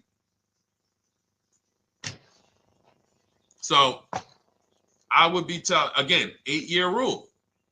Because if I've had young people in their early 20s who are like, I'm not even into cars. Like, I'm going to buy this and I'm going to keep this car. Like, I'll keep it 8, 10 years. I don't. And I've had some people who they know when they get a better job, when they move to this, they're going to start a family. They're probably not going to keep the car 8 years. So it still goes back to the 8-year rule. Always. Always. Most young people, most people should be leasing their cars. That's how I did very well throughout my 20s. Praise the Lord, because I did not have high car payments. I didn't have cars breaking down on me where I had to be like, oh man, couldn't get to work today. Not many 20-year-olds, 23-year-olds are keeping cars 8 years. So when you're putting them in used cars, you're really setting them up for failure in a lot of cases, compared to if they were just leasing, getting look, because some people be like, wow, are $300 car payments still out there? Oh yeah, they're still out there. Just you just are shopping for the right car. I know India had her look, Rosalie, she's in our done with you video checklist and coaching program, like Cars from Home. She's, you know, this is our Facebook group she's commenting from. 3 vehicles she got, all for her sons, all of them. A Nissan Rogue, $399 a month. That's a $36,600 car. She got a Mazda CX-30. That's a $28,200 car. Payments $339 a month. $339 a month. And then she got a Mazda CX-50 for her other son, $40,000. On top, we haven't even talked about the equity and leases and selling leases and, you know, really maximizing the equity, because she said she got $6,700 selling 2 of the old leases. $6,700. Drove the cars for 3 years, had equity, bid it out, sold 2 of them, $6,700. You're probably like, Deshone, I didn't even know you could sell a lease. My question is, how much has that cost you? So when you're looking at investing in anything we're doing, be it my book, be it Shop with Deshone, our video checklist and coaching, be it our Done For You program. One thing that we do covers everything. Your first deal, if you're moving, you're gonna be like, shoot, I got everything I just invested back times 10. That's what we hold ourselves accountable to. Just her equity alone, she made $6,700 selling 2 cars. Didn't even know I could sell leases, and I just put $6,700 in my pocket selling 2 leases. Whoa. So $300 payments. Those would be perfect cars for young people. $339, that's with no money down. Imagine if she wanted to put another $2,500 down, bring the payment down to, $275. This is the way to be moving. And those of you who are getting this, are you getting this? If you're getting this, type some dollar signs. Who's getting this? Who's getting this? Type dollar signs in the chat. Who's getting it?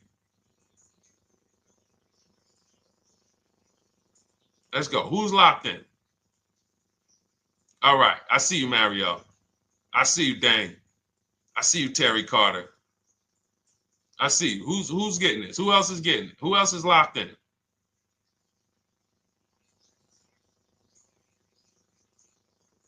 A lot of y'all on here. Listen. I see you, DJ and Nice. I see you, Arms Reach. And I can tell the people that's locked in because they be like, all right, Deshone, you said you're here for 90 minutes. I know we got about 3 minutes left. I'm hanging for this whole thing. I don't want to miss anything. Shout out to the people that are locked in. All right. Go ahead, Dolan. Should the out-the-door price include your trade? First of all, that's a curse word. All right. We're going to go back to that because I got out of saying that for a while. We do not trade cars. So you probably just popped in maybe about 30 minutes ago on the stream. We were talking about the 3 pillars of great car deals: who you buy your car from, who you sell your car to, who you get your loan from. You in order to get a great deal, a below market deal, you must get a great deal from each one, which means you bid out each one. I bid out, got multiple offers for who I was going to buy my car from. I got multiple offers for who I was going to get my loan from. I got multiple offers for who I was going to sell my car to. I bid out everything, therefore I got my great deal. If you bid out this, but you don't bid out this, and somebody you get an interest rate of 7.1 when you could have got an interest rate of 5.2, you lost $2,000. Depending on the cost of your loan, how much you're financing, you lost $2,000. Yeah, you did a bid on who you bought the car from, or you didn't bid out your trade, therefore you didn't find the highest bidder. You traded your car for 14. Another bidder would have paid you 18. You lost $4,000. So you got to bid out everything. That's why we do not trade. The only people that have to trade are people with a lot of negative equity who can't pay off the difference. And that's why I am the reason for negative equity is not understanding leasing. You buy your cars, take out loans, switch the car. Negative equity. It's literally the reason for negative equity is I should have leased, but I didn't. Now I have negative equity because I'm replacing this car with a loan still on it. So out the door price will not include your other car. And if I was trading a car, then yes, the out the door price would include the trade. But because we do not trade cars, our out the door prices don't include the trade. Let me show you an example of what our out the door prices look like. So these are some spreadsheets for our Done For You program where we shop for clients. You can see here, this is we shop for a Subaru for this particular client. In this case, look, and you can see the MSRPs for this car is an inexpensive car, $27,000, $26,000. Look at the out the door prices, 29, 30, 30, 29, 29. These are all out the door prices with the taxes and fees. So you can see these dealers are giving either no discount or a little discount. 27 out the door price is 30,000. But look at the winner. Look at the winner. This particular dealer won the bid at this particular time They're not going to win the bid all the time. In this particular case, they needed the unit. $27,900 is the MSRP. Out the door price is $27,463. The out the door price is lower than the MSRP. How? Because they took off almost $4,000 in discounts. Almost $4,000 in discount. So every time you shop for your used cars or new cars, this is how you should be shopping. If you're not leasing, this is how you should be shopping.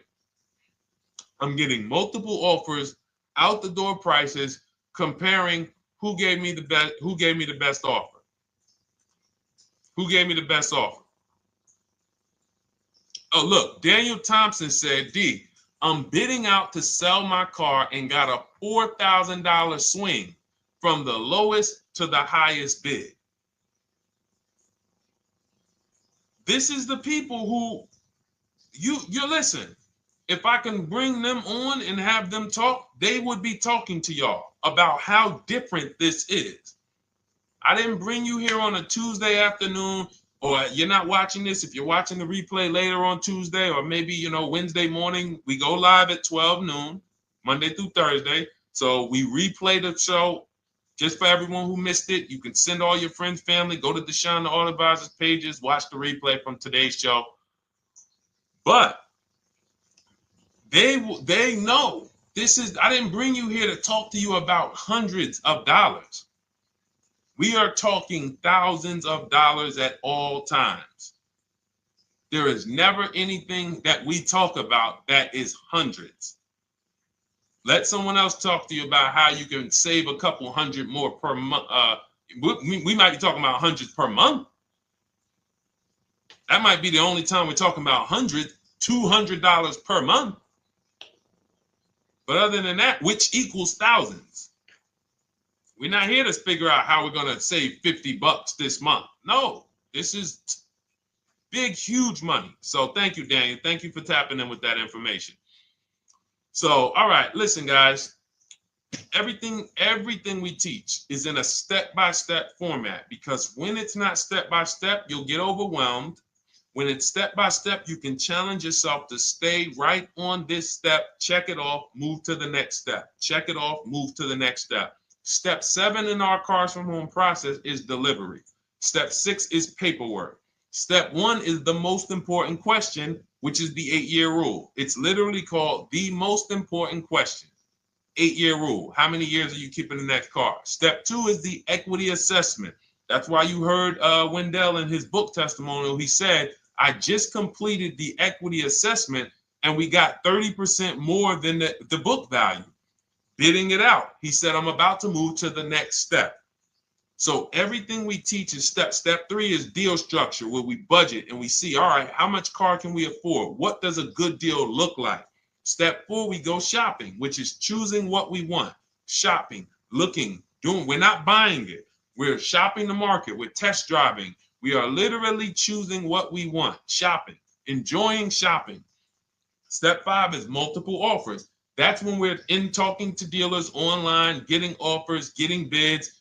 Step 6 is paperwork and protection, to make sure that the offer we got is legit. We tied it up. Paperwork is right. We go over extended warranties, tire and wheel, maintenance plans. Do we need them? Key protection. Do we need any of this stuff?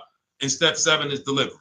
It is a step-by-step path. That is how people win. They're not coming into some college to learn how to be a car salesman or to learn everything I know. No, it's a path. So if you want the blueprint in book form, that's my digital book, Cars from Home, 7 Steps of Saving Time, Money, and Avoiding Dealerships. Normally $97, part of our 30-minute welcome offer. You can get yours for $24 in my TikTok bio, Instagram bio, the YouTube comments, and the Facebook comments. Click those links and then click the special $24 welcome offer. It's good for 30 minutes. And you'll save 75%. If for those of you who are like, Deshone, what about that video checklist? That is our Shop Done With You program. Cars from Home, done with you. You get lifetime access to everything we teach, all our below market videos, and it's short videos. I want you guys getting cars in 90 minutes. 90 minutes. Not shopping. The shopping might take you longer. Deciding what you want, you might be doing that for 2 months. But once you decide what you want, I want you to be able to get below market deals in 90 minutes. That's how I do it. We're not hours and hours to get these car deals. Some of these deals we make in literally 45 minutes over a 3-day period. So that is how we do it. And you'll have access to our coaching program. We do Zoom calls twice a month, first and third Wednesday. And you have a Facebook group with 1,600 people in it that have come before you in the last 3 years. And then for those of you who qualify for shop with done for me, just do it for me, Deshone. New cars and leases only. Credit score has to be over 670 FICO. Book a call with our team. Let's see if we can help you. All of those have welcome specials. The book is 75% off welcome special. Shop with Deshone is $200 off welcome special for 48 hours. And done for you is $300 off for 72 hours. All welcome specials for people to say, all right, I'm taking action. I'm going to take advantage of a lower investment for taking action immediately. And for those of you who you're still new here, you're like, Deshone, I like the information, but I need to get, can I get some free advice first? Let me test out some free advice. You can, of course, go download our cheat sheets, and that's there as well. All of that is in the Cars from Home Toolkit. So always a pleasure. We will be back tomorrow, 12 noon. Please mark your calendars, tell your friends, bring a friend, and we'll continue to, we'll continue to do what we do and try to make sure you guys have everything you need to win every car you get. I want you sending pictures with the numbers. You know you've done it right when every car you get, you have pictures with the numbers. You know people who purchase cars all the time, all post their pictures. Hey, had to upgrade. Oh, just got this. Hey, had to treat myself. Oh, watch it now. But you never see the numbers because they really are not confident in the numbers. They don't want to talk about the numbers. Everybody who shops with us, whether you're getting our book, whether you're using our stuff, and sometimes people who they piece together my social media videos and they'll get it done. But they are sending the numbers. Look at what I paid for this car. Not only did I get a great car, but look at the deal I got on the car. That's when you know, all right, you understand this thing. All right, have a great day, y'all. See you tomorrow. And if you couldn't make the whole broadcast, feel free to watch the replay. We'll be replaying it throughout the day until tomorrow's show. All right, have a great day, y'all. Thank you. God bless you.